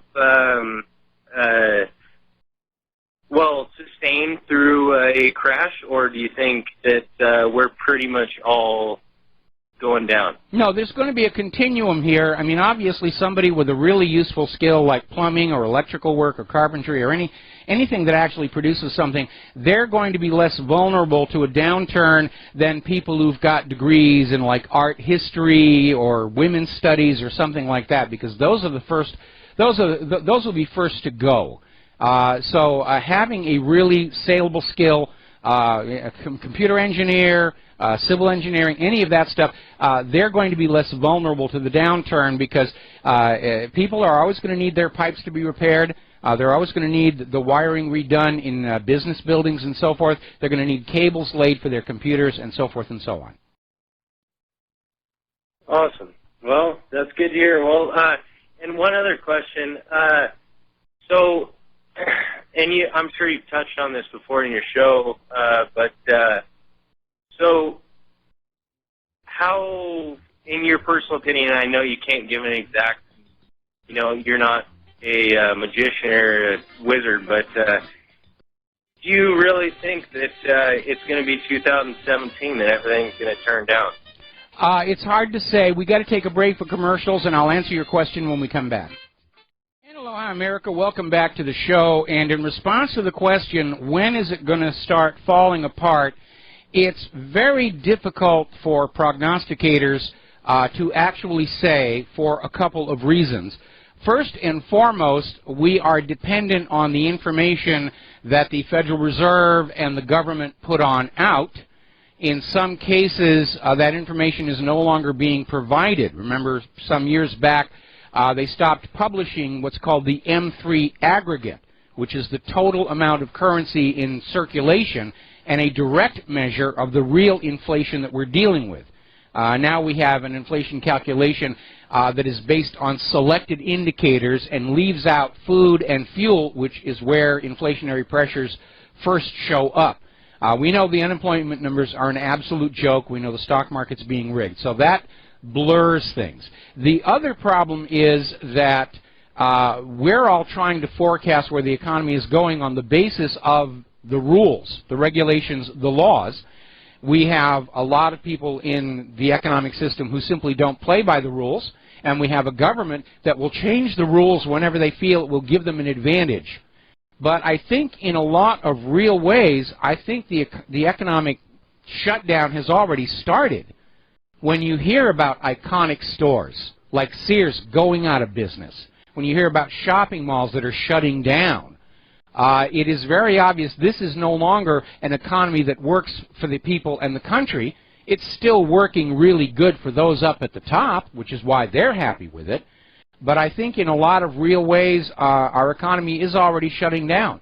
And a big part of it, of course, is that we have covertly been in a wartime economy for 15 years now. And money from the American taxpayer that should be spent repairing the roads, repairing the bridges, the rail system, the infrastructure as a whole, has been spent on war. And we now have a situation where engineers are estimating that our power grid, everyone's always talking about, oh, the terrorists are going to take down the power grid. They don't need to. It's on the verge of collapse itself. It's going to need something like $5 trillion worth of work to get our power grid back up to where it should be to support a society as complex as the United States of America. This would be a good time if we could find where that $10 trillion the Pentagon misplaced went to. So in a lot of ways, I think the economy has already started to shut down because it's not working for everybody. It's only working for the ultra rich. Anything else, Shelby? Yeah, I've always honestly wondered, since you're in Hawaii, I forget what island you said you were on, but I honestly have always wondered how you always speak of being ready and prepping and everything else. I've always wondered how you were doing that on the island. Well, I live on the island of Oahu, and my prepping is basically the same as it would be anywhere else. Storable food, lots of water, things to keep Claire and I alive, functional, and moderately happy if the supply chain breaks down, which unfortunately here in Hawaii, we're a little more vulnerable to supply chain disruption than people in the heartland of America who are already out there planting gardens. We can't do that. I've got a few plants out back. I joke about the pineapple plant. I joke about although you do have fishing and seafood and whatnot, you know, to sustain, which is a plus. Well, unfortunately, a lot of our seafood glows in the dark now. Oh, I see, yes. Fukushima. Yeah. Yes. Yes. Well, Mike, well, it's good talking to you, and, yeah, thanks for your info. All right, thanks an awful lot. We're going to let you go here. Get on back here to the news here. We're about 22 minutes away from the lovely Lady Claire. Now, the Pentagon, according to Zero Hedge, is denying that they were trying to hide this study from 2015 that found $125 billion in waste, money that was being spent that didn't need to be spent, and the Pentagon is denying that they were trying to shelve it or hide it, even though they're admitting they haven't actually made much headway in terms of trimming out that $125 billion in waste. The Pentagon's never been audited. They're just used to this idea that you, the American people, are going to work hard and give them your money, and they will spend it on things like sticky foam cannons and all kinds of... They'll spend it on boondoggles like the F-35.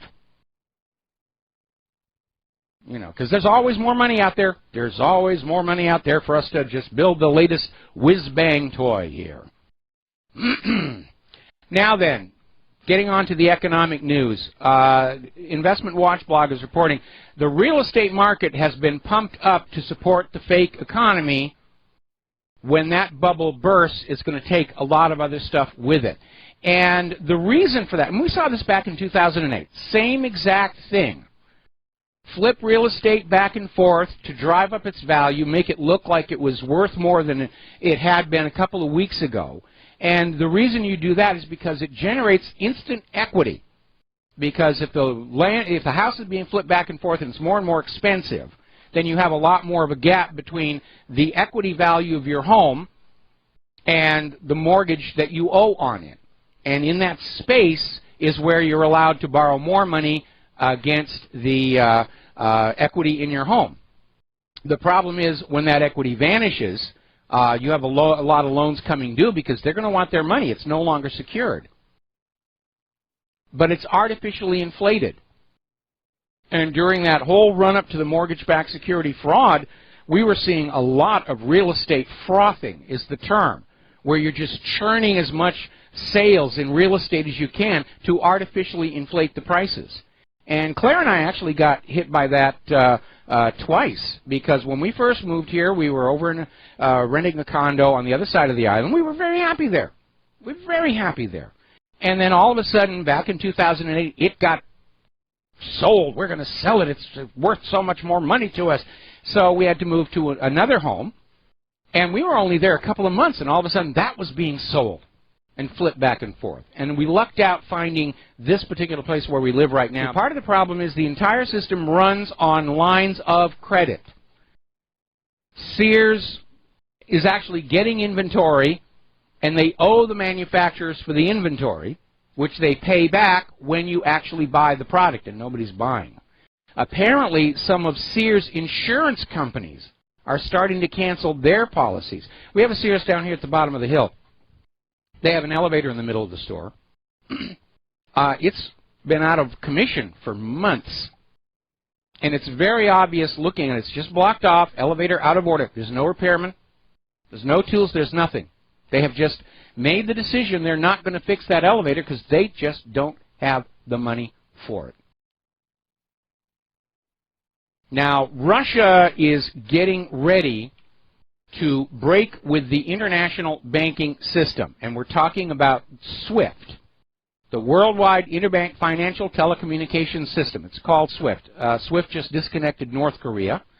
It's a form of punishment.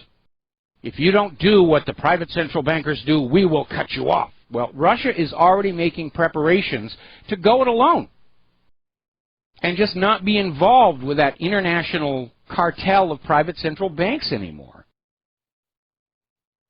And one of the after effects of sanctions and that misguided oil price war, Russia is learning how to be self-sufficient, and the globalists are in a panic. Oh my goodness, how can you be self-sufficient? You're not supposed to be self-sufficient. You're supposed to be dependent on the rest of us for everything that you need, because dependency is slavery. And Russia's saying, nah, we're going to try something else here. One indication is that right now a yuan clearing bank has opened in Moscow. Russia and China have dumped the U.S. dollar in bilateral trade, and we're talking about two major powerhouse economies that have just said, we're not going to go through the dollar anymore. And that is the real agenda behind this push to war with Russia and China. It's not about North Korea, it's not about terrorism, it's not even about Crimea. This is a war between the United States Federal Reserve note and the Russian ruble, and Chinese yuan.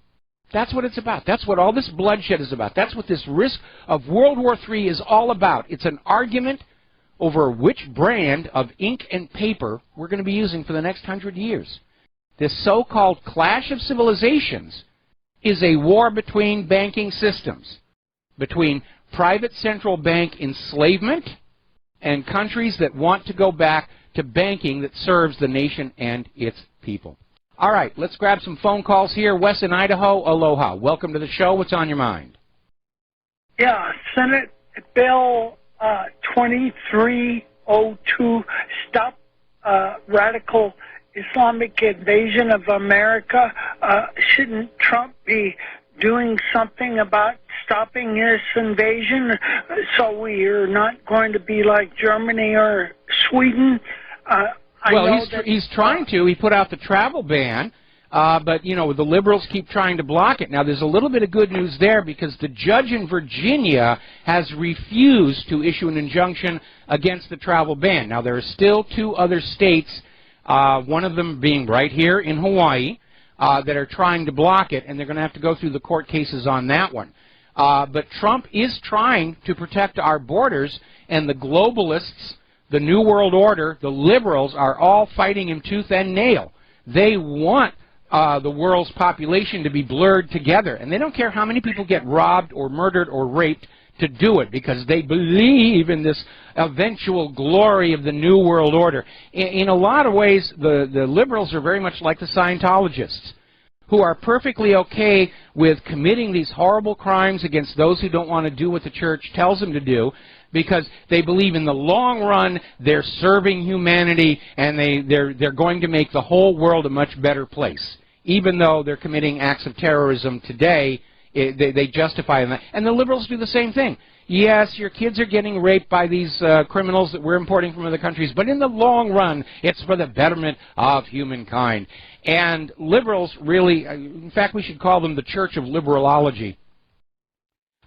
Their entire political philosophy is founded on an academic hoax, and that's why all of these grand plans the liberals come up with fail so badly.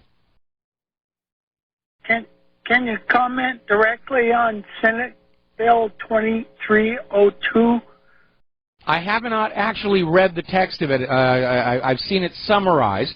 But I think the bill errs in using the word Muslim because that would lead to a challenge based on religious discrimination. Trump's travel ban is against specific nations, not against a religion. The corporate media and the liberals are trying to say, oh, he hates Muslims, it's a Muslim ban.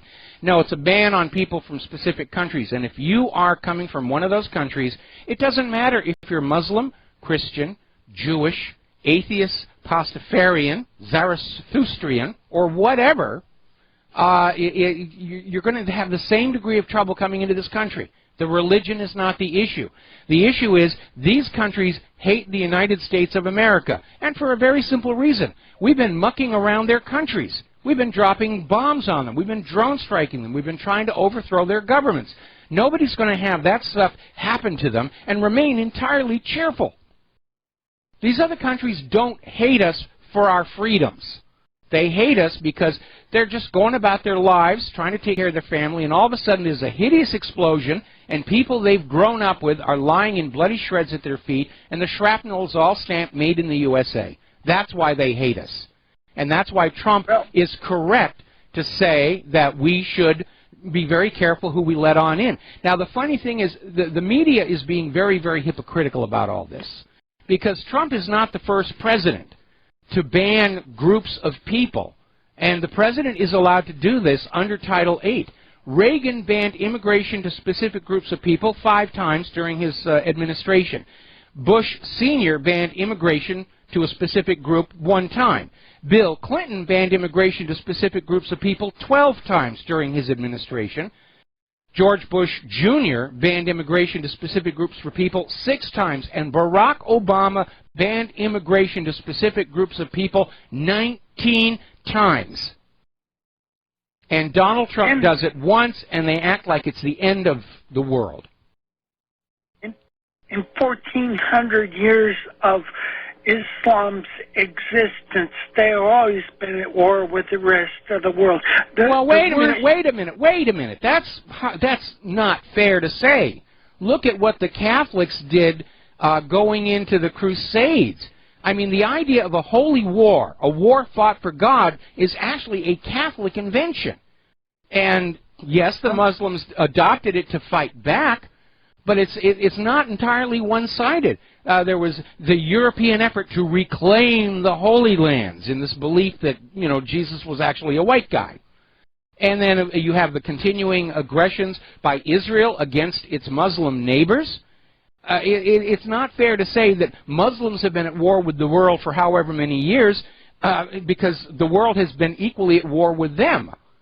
I mean, I think you need to go back and really look at your history and get away from this propaganda that the Muslims are all to blame, because they're not.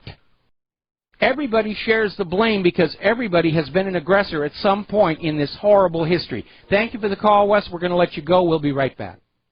And aloha, America. Welcome back to our show. We got 3 more phone calls we're going to try and get through before the top of the hour. And the lovely lady Claire, Ralph in California. Aloha. Welcome to the show. What's on your mind? Aloha. Yeah, I was just wondering your knowledge or anything that you see in the future regarding blockchain technology and cryptocurrency.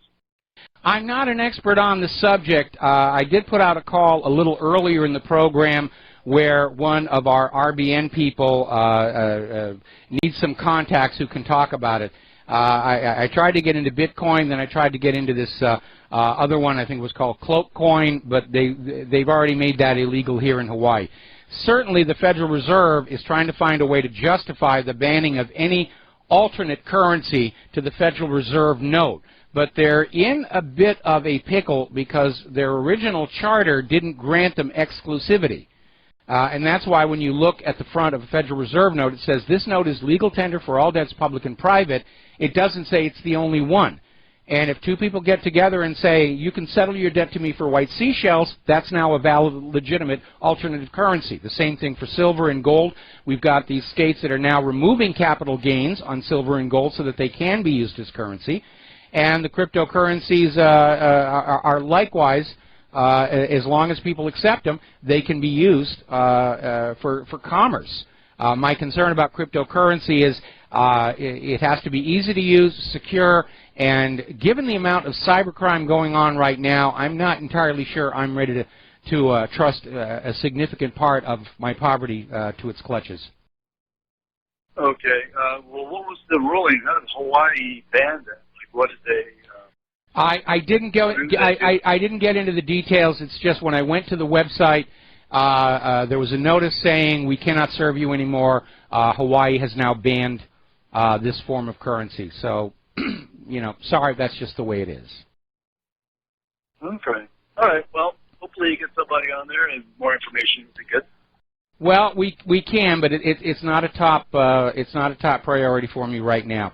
All righty, let's see. We're going to go to Angela in North Carolina. Aloha, welcome to the show. What's on your mind?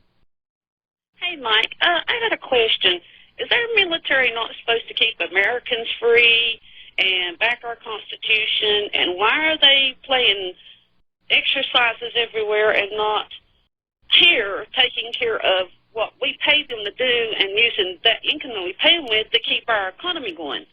Well, they're basically out doing what they're being told to do by the civilian leadership, but the civilian leadership, like the military, may pay lip service to preserving, protecting, and defending the Constitution. They don't actually seem to be doing much of it. And right now we're seeing a government that is in fear for its continued existence.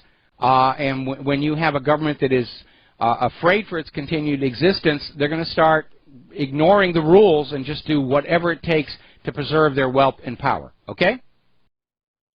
Okay, I'll just say, hey, guys, come home. We need you. We're not free. And thank you, Mike. All right, well, thank you. And I apologize to our other caller that was on hold. I'm not going to be able to take your call. We got to take a break for station identification. We'll be back with the lovely Lady Claire after these few words. And aloha, America. Welcome back to our show here, hour number 3. And we're going to close the phone lines because this is the hour of clarification. And so we're going to be doing that here a little bit here. And Claire, what's the first thing you want to talk about? Well, the first thing that just came in, and I just posted it, what really happened, is a very disturbing account by Yemeni pediatric doctors. And they're seeing something that is very bizarre, very weird, and they're seeing a rash of deformities in babies who are born and terribly premature births to the point where they cannot save the pregnancies. And Mike, I remember looking at the image of this poor little child who will never ever be able to achieve its potential and will probably die very, very young. And I remembered, I know what that looks like, and I know when it happened. And apparently, it appears that if you take a look at a kid who was poisoned by DU in the womb in Iraq, depleted uranium, yeah. Same exact features. Looks like our Saudi brothers are using depleted, uranium weapons, which are going to cause these deformities. Which they're going to get from the United States, yeah. Because the Saudis do not have nuclear enrichment facilities. Yeah. So they're obviously getting them from the United States, and we're seeing these deformities. Most of these kids in Yemen, I mean, they're on the edge of an absolutely catastrophic famine across the entire country. Right. All in this argument over, how dare you stand up and not want a U.S. puppet ruler. Yeah, but to think that these people are so morally unscrupulous that they would be poisoning children in the womb with this stuff, They my mind were reels. doing it to the people of Iraq. I know. And even worse, and this is something that they've kept the lid on at this point, is they were also doing it to Americans who were serving in the Iraq War, and they were exposed to this depleted uranium.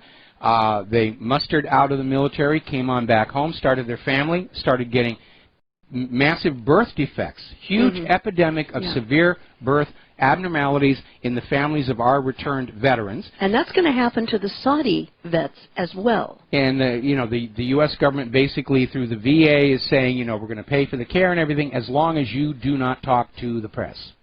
Yeah, it just broke my heart. Going over into Iraq. I have a question for you before we go any further. Okay. Did the Nazis ever use weapons that deformed the babies of the survivors? I do not know. I don't think so. I don't think so. I don't think so. I don't think so. All right, we're getting back to Iraq then. Yeah. Apparently, the Iraqi Popular Forces are warning that they will target U.S. forces if they don't leave Iraq after the defeat of ISIS. You think maybe they don't want us there, Michael? I mean, am I being silly or what? Well, no, of course they don't want us there. And Tillerson, I think, made a major mistake the other day when he came on out and said, yeah, we're going to stick around here for a long time. And the people of Iraq do not want the Americans in their country. The people of Afghanistan do not want the Americans in their country. The people of Libya do not want the Americans in their country. The people of Yemen do not want either the Saudis or the Americans in their country. No. And, at this point, as we are obviously on the doorstep of World War III, we know who the bad guys are. Yeah. And I know a lot of Americans don't want to face up to it, but then the big mistake of the German people was they refused to face up to the fact that their government was being aggressive and warlike and invading other people's countries, and ultimately led to disaster for everybody involved here. And what worries me, because we have family who are and friends who are in the military, if the U.S. forces are ordered by Washington to stay in Iraq, they're going to be fair game. And I have to ask, how many deaths of our military people is acceptable to the White House and to the Pentagon as the cost for the U.S. military staying in Iraq? I'm betting it's going to be very, very high. Well, actually, I am betting that after the first Americans get killed by the Iraqi troops, the U.S. will go on in and say, well, obviously we need yet another new government in Iraq who will understand that we're the good guys, and we'll see Iraq War version, 6? Something like that. Something like that. And, the last time this happened, the guy who issued that threat, Muqtada al-Sadr, remember him? I remember him. And if he gets sick enough of American intervention in Iraq, he'll bring the band back together because he was the spiritual leader of the Mahdi army, which was a formidable fighting force in Iraq. I've been hearing rumblings he's already doing that. It's very low-key, it's very out of the light, but he's already, what I'm hearing is he's already reestablishing his communications network. Yeah, I mean, he knows all the generals, he knows all the big guys. I would say that our staying in Iraq after getting rid of ISIS, big mistake on so many levels. I really would. Well, the United States is not really in Iraq to get ISIS. No, I know. The agenda is still to carve off a piece of Iraq and a piece of Turkey and a piece of Syria for an independent Kurdistan. Right. And again, it's part of the larger agenda of breaking up Middle Eastern nations into little tiny nations that are easy for Israel and the United States to bully around. Fiefdoms. Fiefdoms. We're going to take a quick moment to do a shout-out to our on-air affiliates who are just now rejoining our network. And getting on back here, there we are. I'd like to talk a little bit about Russia and the current energy and just the absolute illness of demonization of Russia and Putin. And what the U.S. doesn't want to see happen is a greater Europe that puts together Europe, which needs Russia's natural gas, and Russia as a bloc. And they are doing everything they can. I mean, we've looked at the sanctions, asymmetrical attacks on Russia's markets and currencies, the arming and training. Assassination of Russian diplomats. In Ukraine and Syria. And the question that the article asks, will Washington risk World War III to block an emerging EU-Russia superstate? Yes, they will. My short answer is heck yes. Yes, they will. They will move heaven and earth to prevent that to happen. The conventional thinking in Washington, D.C., and unfortunately President Trump appears to have been sold this particular lemon, is that absent a new world war, the United States will cease to be a global power. And that certainly is true, but I don't think the United States needs to be a global power.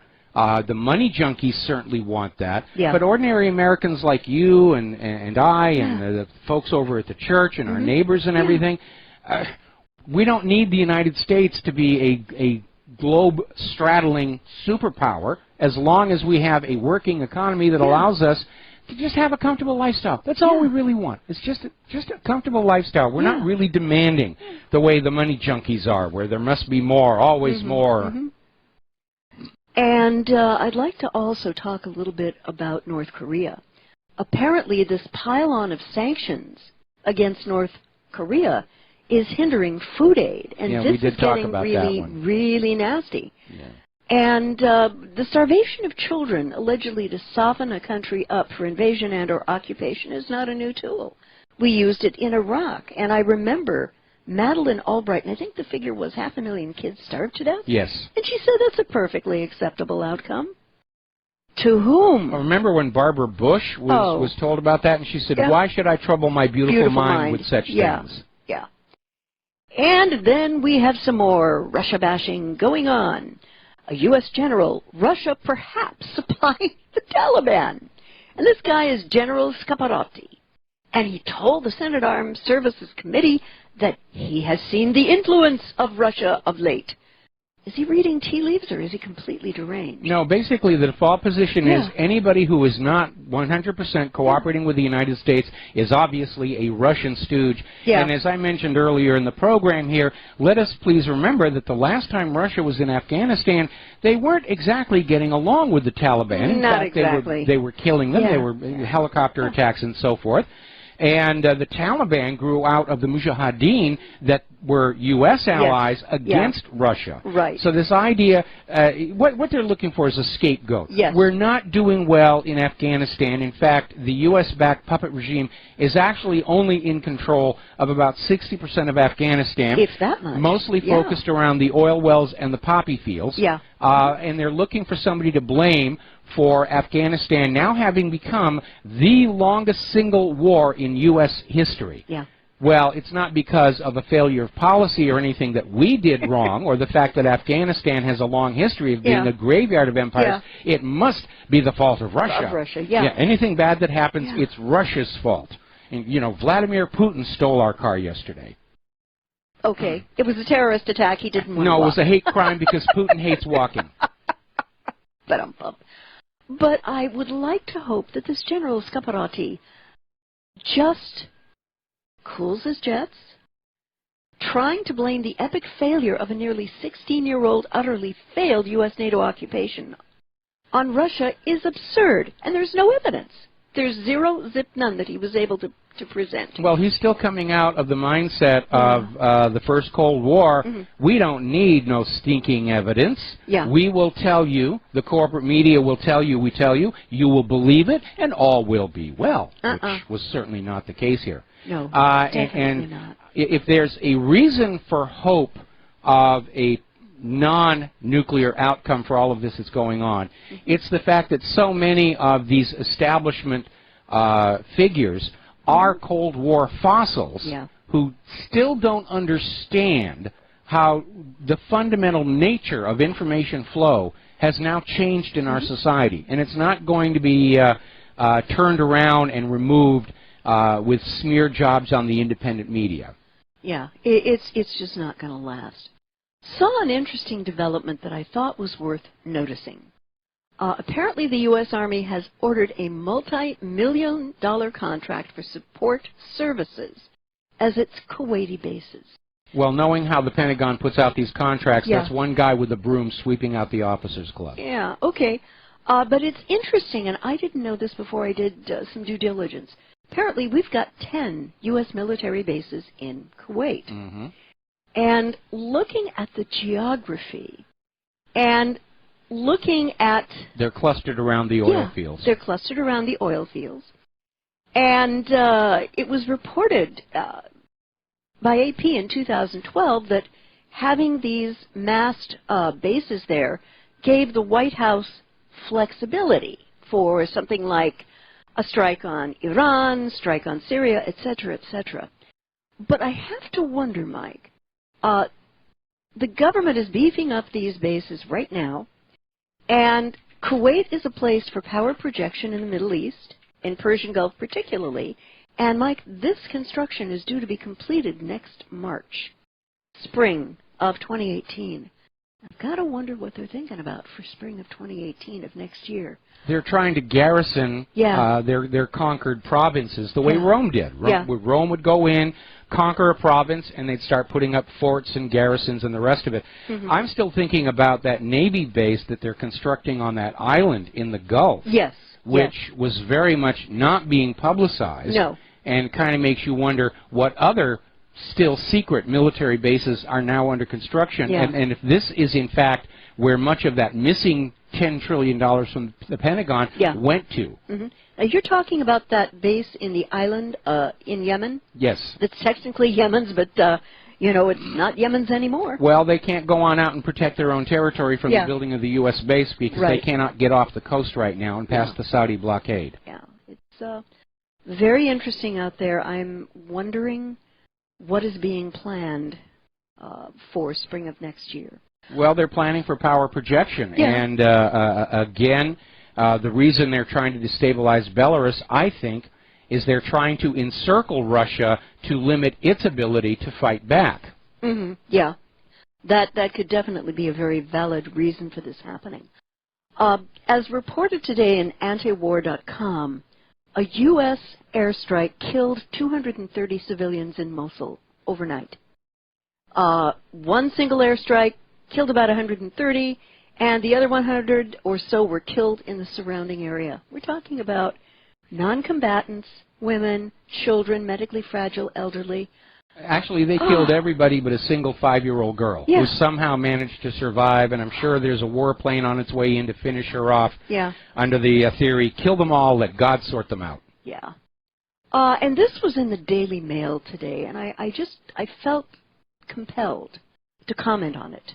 Jihadi terror manuals on how to use a car as a tool of war for mass murder can be found in just 2 minutes on Google and Twitter. Well, what's going on here is very simple. This terror attack in London was seized on by the Brexit people as an illustration of how open borders can bring a risk into your country. Then, of course, it came out that this particular individual, Khalid Massoud, was actually born in Britain. And so the Brexit people were saying, well, he was radicalized by all these people who are coming into our country without any vetting or control, and this is a pushback by saying, oh, no, he was radicalized by that evil Internet, and we've got to get more control on the Internet. And we're starting to see this in all of these governments, these calls. There must be filtering. There must be control on the Internet. We've got to control what people know. We've got to control what they believe, or they'll break into freedom, and we can't let that happen. Now, I have an observation, which is that what this guy did was horrific, hideously immoral, and inexcusable. But the bigger question that the dailymail.co.uk did not want to answer, why did this man become so radicalized to the point he felt he had no other possible response to his anger but the slaughter of innocents who had done him utterly no wrong? I think we have to take a good, darned hard look at U.S. and UK foreign policy. Yeah, these people do not like us. It's got nothing to do with religion. It has everything to do with the fact that, their relatives back home are being bombed and drone struck by the United States of America. Were you listening when I hit that one article that is now saying that Khalid Massoud, his terror attack was triggered by the racism he experienced at the hands of white people? So it's ultimately the Parliament attack is the fault of you white people. No. But, I mean, those living in the countries where we are expropriating resources for the good of the U.S. and the U.K., to which we have no moral right, by the way, and making sure that these countries are ruled by Western-centric leaders who may not have the best interests of the people of their countries at heart, and making sure that these resources are only sold in U.S. dollars. Well, our leaders have no morality, so let's take that out of the equation. The thing about trying to claim that white people are ultimately to blame for what happened at Parliament, I think is a good illustration of the guiding principle of both politicians and corporate media. No matter what happens, how can I use this to serve my agenda? And it's becoming more and more a common feature in what is being described as the post-truth society. They've actually given it a name and said, truth and facts don't matter anymore, only what we can make you believe should be important. And it is a ridiculous concept. It's mental Marxism, but they're out there saying, something happens, oh, we'll blame Russia for it, or we'll do this, or we'll do that. There's absolutely no sense in the corporate media or government that they might be factual or accurate or truthful. It's just constant sell the propaganda, sell the propaganda, sell the propaganda. And, I'm looking at all this going on in the world today, and the reality is that the U.S. and British government collectively cannot say with a straight face that there's no blood on their hands for all of these wars of conquest, because there are, in places like Yemen, Syria, Africa, Iraq, and Afghanistan, to get those resources it believes will further protect them as they go into more wars. There's no blood on our hands. We're wearing gloves. And this too. And the gloves are made out of the skin of our young soldiers being killed and crippled. And what these governments do is they wrap these wars in a cheap Chinese-made flag of patriotism, telling these kids that they're going off to fight, that the wars are about duty, honor, courage, and defending their way of life, when these wars are ultimately only about improving the corporate profits of those companies involved with the military complex. Well, that is our way of life. And expropriating foreign resources through We're a warmongering nation. You might as well get used to it. Conquest. All right, we're coming up on a commercial break here. Okay. And we're going to take a pause for some commercials, and we'll be right back with more clarification. And welcome back to our show here. And Claire, what is next up? Well, apparently, and this does not surprise me, Washington talks have ended without an agreement on Israeli settlements. Ooh, I'm shocked. Yeah, imagine my surprise. I'm just so shocked. And I have a word for President Trump, please. Exercises in futility will not bring credibility to your foreign policy. You're just going to have to let this go, because Israel has demonstrated that it is pathologically incapable of being a good neighbor to any of the countries surrounding it, and also refuses to state clearly what the borders are of Israel. Where are they? No one knows. You know, they're invisible in the sky. They've never permanently declared their borders. They haven't written a constitution. Basically, Israel's government runs Israel as if it's still a Bronze Age tribal kingdom, smiting their enemies and stealing whatever it is that they want. And they do dream of Eretz Israel from the Nile to the Euphrates. And I'm afraid they're thinking both directions now. Yeah. And if you take a look, and this article I posted has a map of so-called Eretz Israel, there are hunks of Jordan, Syria, Iraq, Lebanon, Egypt, and Saudi Arabia, which are going to have to go for Israel to accomplish this.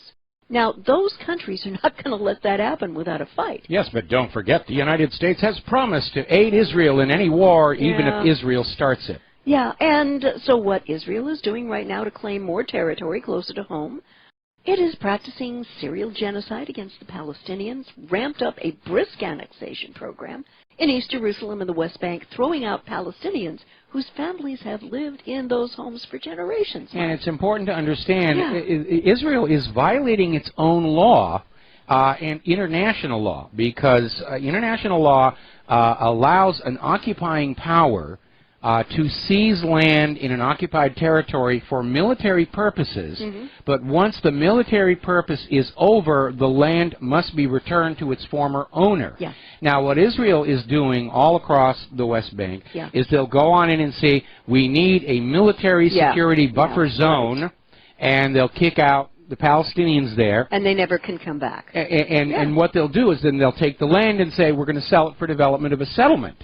And that's the violation of international law right there. But Israel sees itself as above the law because, after all, they're the chosen people of the imaginary playmate in the sky. And I think back, there was some years ago, there was a French politician who got in serious trouble. In fact, I think he ultimately lost his job because he was overheard saying at a function, not on TV, not on radio, but just at a diplomatic function, why the world was risking global war over this blank little country. And but there is no question Israel wields tremendous clandestine influence over the world through bribery, blackmail, probably more of that than anything else. Looking at how the U.S. subservience to Israel has really continued to become more obvious, I think Israel is blackmailing our entire government over 9/11. Could be. Because Israel's attitude is do what we say or we'll tell the world what really happened on 9/11. It'll be worse for you than for us, because people expect things like that from Israel. But for you, oh boy, are you going to be sorry? I mean, this is the country which attempted to frame Egypt for the deliberate Israeli attack against the USS Liberty. Cheerled the disastrous U.S. military attack against Iraq because it was an alleged existential threat against Israel, and continues to advocate for a U.S.-led military strike against Iran, again, because it's an alleged existential threat to Israel. High standard of living, their kids are going to school in Iran. 60% of Iran's scientists are gals. Hello, I like that. And they are currently bombing Syria unprovoked and uninvited in order to accomplish regime change, and they've just told Putin, hey, we're going to bomb when we feel like bombing. And President Trump, I just wish he understood it's time to cut his losses and move on to something that can actually be accomplished, because, and I hate to say it, Mike, but a just and lasting peace between Israel and Palestinians will only happen after pigs have discovered how to fly. Well, we better get the GMO labs running on that one. Oh, amen. All right, we're going to take another break for commercials. We'll be right back. And aloha, America. Welcome back to our show here. And Claire, what is your next story? Well, this is very interesting to me. Apparently in Central California, Fresno, Clovis area, police destroyed a farmhouse to capture a homeless man who was armed with an ice cream bar. Oh, the horror.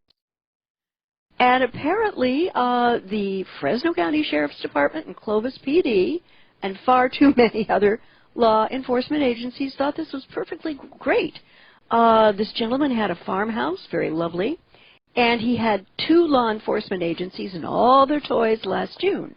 And according to his lawsuit, A homeless man was rousted from a nearby vacant house after he was discovered sleeping in the closet. He left peacefully but was discovered by the construction crew, and he was breaking into Jessen's house. And a construction worker called the police because they thought they were going to help. Now, what they wound up doing, Mike, was completely ransacking this place. I mean, destroying it to the point of taking the foundations out with some of their toys. Yes. You know? That is utterly ridiculous. My goodness, so yeah. Is the lawsuit in progress, or is the lawsuit is in progress, and this was not about to protect and serve. This was about to search and destroy with impunity, and it appeared that the local cops did this with a sure and certain knowledge that they had to create as much property damage as they felt they could and was necessary. And I mean, this man's house is absolutely, it's unlivable. You know, Jessen and his family have had to move, and I do not understand this kind of activity by the police. I'll bet you the cops were all on prescription antidepressants. You know, and it wasn't necessary because there actually is a technology where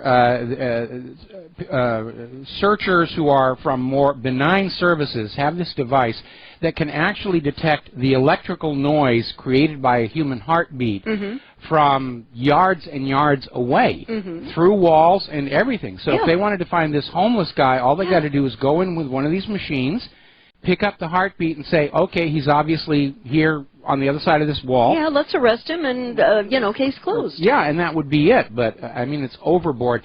And if you don't mind, I would very much like to insert one of my stories here. Oh, sure, honey. Because it ties in with my comment about the police. All right. Apparently, down in Miami, there's 14-year-old girl, Nika Venant, hung herself, committed suicide, and live-streamed her suicide on Facebook. She was on Zoloft, a very powerful antidepressant, which actually cannot legally be prescribed to children. How the heck did she get it then? Well, apparently there is a loophole in the law where children with certain diagnosed conditions can be given Zoloft, but even the manufacturer of Zoloft admits this drug is a problem. It does trigger suicide in younger patients. Yeah. And again, our medical industrial complex is no longer about your health. It's about how much money they can take out of your pocket by exploiting the fear of death and disease.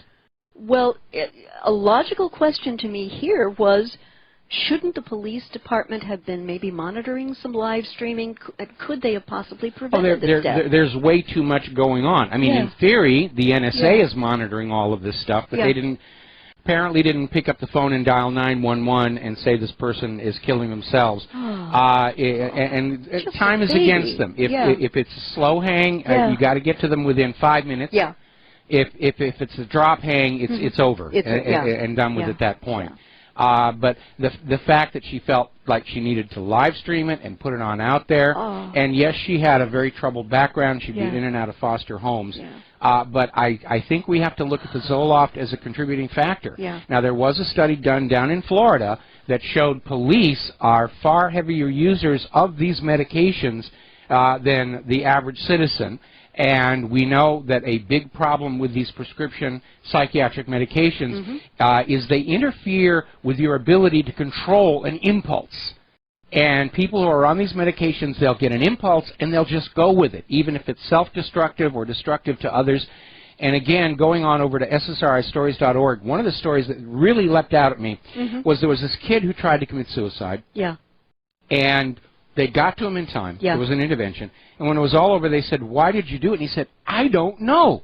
It just popped into my head, and I couldn't help myself." And yes, he was on these prescription antidepressants. Yeah, and if, you know, the damage these people in California did, I do have to... To the house, To the house. I have to wonder if they were also on some kind of very heavy antipsychotic drugs. And the other problem is, of course, that the police department leadership and the local governments always side with the police. Like when down in Georgia, they threw a flashbang grenade into a crib and permanently scarred the baby. There was another story I saw the other day where police did another one of these cases where they went to the wrong address. and they broke on in. And they shot the homeowner. They killed the guy who didn't realize it was the police because they were all dressed in black. He can't see. He's defending his home. And the police shot and killed this guy. And the police chief is saying, well, this is reasonable. I mean, yes, the cops made a mistake, but, you know, they were fired on. They have every right to defend themselves. And apparently the right to defend your home against a clearly illegal intrusion by the police, it does not exist. Or apparently they have the attitude now that wherever the police go, they have a right to be there. Even if they've got the wrong address, even if they don't have a warrant. And that right there is a police state. I'd like to bop on over to an accusation, and this is an hysterically funny story to me. Yes. The FBI has allegedly uncovered evidence of treason among alt-right websites, says George W. Bush, ethics lawyer. That's hysterical to me. The guy's name is Richard Painter, and he tweeted a link to an article suggesting that the Bureau was looking into news outlets like Breitbart, InfoWars, and the Kremlin-backed RT and Sputnik News to see whether they worked with Russian-backed operatives to disseminate stories favoring Donald Trump during the presidential election. And I got to tell you, Mike. I'm crushed we didn't make the list. No, darn it. I'm crushed we didn't make that list. I know, honey. I share your pain, believe me. Let's go on back to the actual definition of treason. Treason is defined as giving aid and comfort to the enemy in time of war. Now, a good example of that would be the war on terror, when you were being told that ISIS was your enemy in that war on terror, and then we find out that Hillary Clinton as Secretary of State and Barack Obama as President were covertly supplying ISIS with weapons in Syria. Okay. Sorry about that. But, you know, we are, at least for the moment, there's no declaration of war against Russia.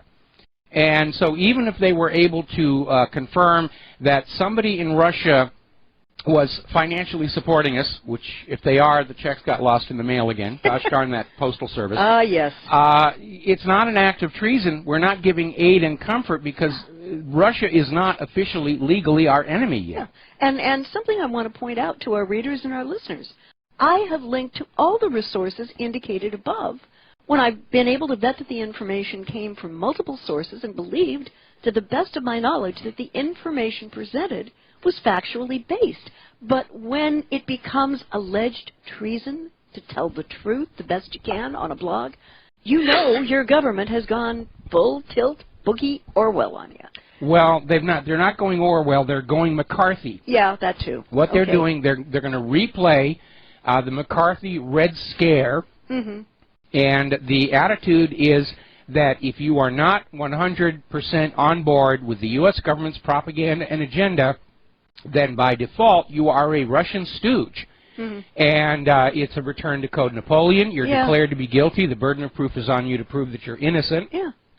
And again, during the real McCarthy witch hunts, anybody who stood up to McCarthy and said, you're wrong to be doing this, McCarthy would say, well, you're obviously, you're a commie stooge. I have a list of names, and you're on it. When Edward R. Murrow was fighting against McCarthy and the tactics that were being used to destroy the lives of innocent people, they were accusing not just Edward R. Murrow, but all of CBS of being in league with the communists.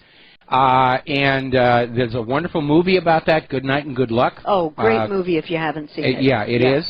Another movie, and this one's a few years back, it's called The Majestic, with Jim Carrey. And the storyline there is he's a writer in Hollywood, he's accused of being a commie, his life is destroyed, he suffers an accident, winds up in this little tiny town, and then he gets his memory back, and he goes back to have to deal with the Congress and the hearings about what's been going on. It has a very happy ending, and I identify with this movie very strongly because of our own blacklisting. And also because I grew up in a very small town, much like the fictional Lawrence in the movie, and so I had a resonance with that as well. But that's what we're being led into, where the accusation is equal to condemnation. Yeah. You know, if you're not with us, then you're a Russian stooge, and because you are by default a Russian stooge, we're going to take action against you. And it could get very ugly and very dangerous out there, where people are going to be arrested and thrown in prison on the basis of myth, rumor, and hearsay. Yeah. And what strikes me is so hysterically hypocritical. George Bush had an ethics lawyer in his lying about the reasons the U.S. government had to go to war in Afghanistan and Iraq. I mean, come on. Not to mention 9/11. Yeah. But Richard Painter cannot expect to be taken seriously by any thinking American on these charges after the dark and so brutal legacy of Bush's presidency. Well, you know, it looks good to have an ethics lawyer, even if you're not paying attention to them. Yeah, and, you know. And again, they're trying to put out a trial balloon to see if the American people are going to go along with the return to McCarthyism.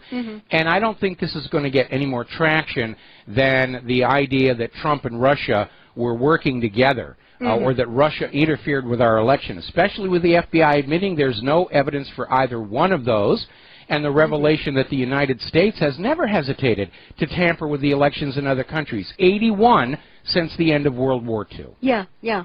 And it looks to me like this guy is really desperately trying to underpin the U.S. deep state narrative of Russia being the bad guy in the geopolitical arena and a country that the U.S. government and military needs to wage war against. And Mike, I have to wonder just how much of Painter's stock portfolio is invested in companies which comprise the U.S. military-industrial complex to even begin to make these accusations. Oh, they're all motivated by self-interest. All of these war hawks own huge amounts of stock in the weapons makers, and it is a form of corruption that Eisenhower did warn us about. When he warned us about the military-industrial complex, Eisenhower popularized that term. This idea that there is so much money spent on defense that it's become a power, almost a government to itself. Yeah. And of course, I would hope that the American people know enough history that is not taught in the school, but they've acquired it outside, to recognize the attempt to return to at least a Cold War, if not a hot war, and a return to McCarthyism, because those are all dark stains on the history of our nation. Yes, definitely. An article that is a little bit more optimistic, again coming from Blacklisted News. The deep state's dominant narratives and authority are crumbling. And people are taking more of an interest in this concept of the deep state. And now the progressives have prostituted themselves to the security agencies and the neocons and neoliberals. They're busy denying that such a thing as the deep state exists. Well, whether you call it the establishment or the deep state or just a bunch of really corrupt people taking care of themselves, call them the clique, call the Klan, whatever. The name almost doesn't really matter. No. But what is significant is that in the age of the Internet, people are able to go on out and search for the information themselves, and apparently, according to the numbers coming out of the search engines, people are really starting to dig out this information for themselves. And that certainly explains why our readership is continuing to climb, even as the corporate media viewership and readership continues to drop into the Al-Qaeda. No, our readership is growing. Our readership, okay. If I said that, I misspoke it. No, our readership is growing. Our numbers are going up. I mean, the corporate media has been reduced to cheating to create the illusion it's still relevant. We had that story a couple of weeks ago. The corporate media are using Chinese botnets to load clicks onto their websites to make it look like they still have a lot of people paying attention to them, which, of course, is defrauding their investors at the same time. And for me, it's very simple. After Bush's j'accuse against Saddam Hussein that he had weapons of mass destruction, which he never did, to sell the invasion and occupation of Iraq, no one can take anything the federal government or any of its elements or reps, anything they say seriously. The great lies are starting to become unmasked. And U.S. citizens realize that all wars are really economic in nature, and the American citizens, at least people I talk to, have become very war-weary and very war-skeptical.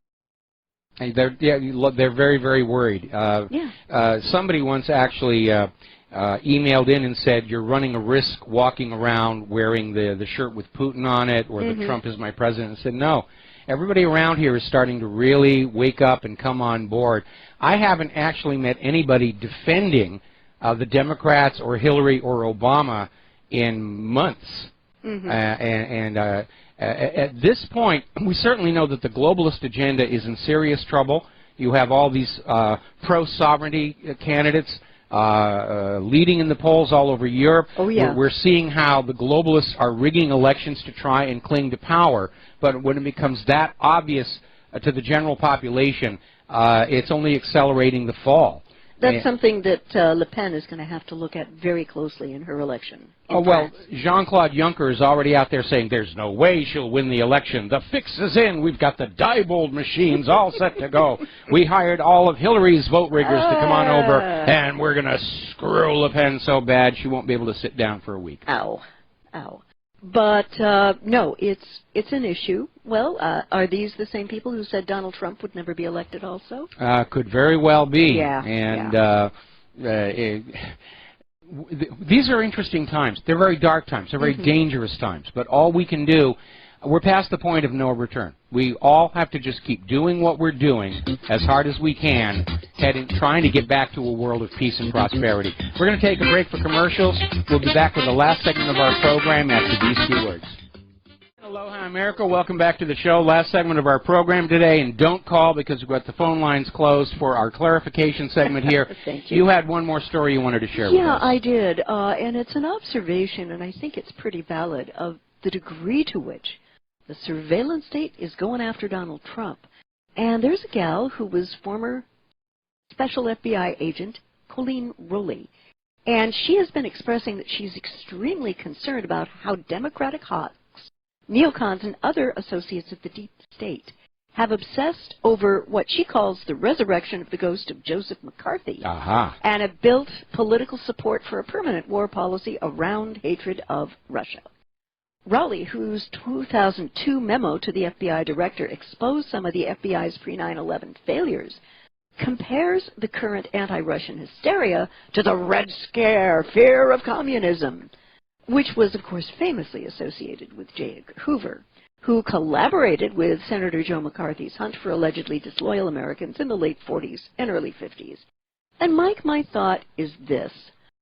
This hatchet job on both Trump and Russia has got to end so that this country can get the real and pressing problems it faces sorted, like illegal immigration, the crumbling of America's infrastructure, and a military which spends huge, vast sums of money for equipment and services it buys, but at the end of the day doesn't get very much bang for its buck. All right, couple of fundamental points. First of all, any government in history that is facing a crisis of confidence in its population, it will create an enemy to scare them back into obedience and dependency, psychological dependency. 20 minutes of hate. 2 minutes.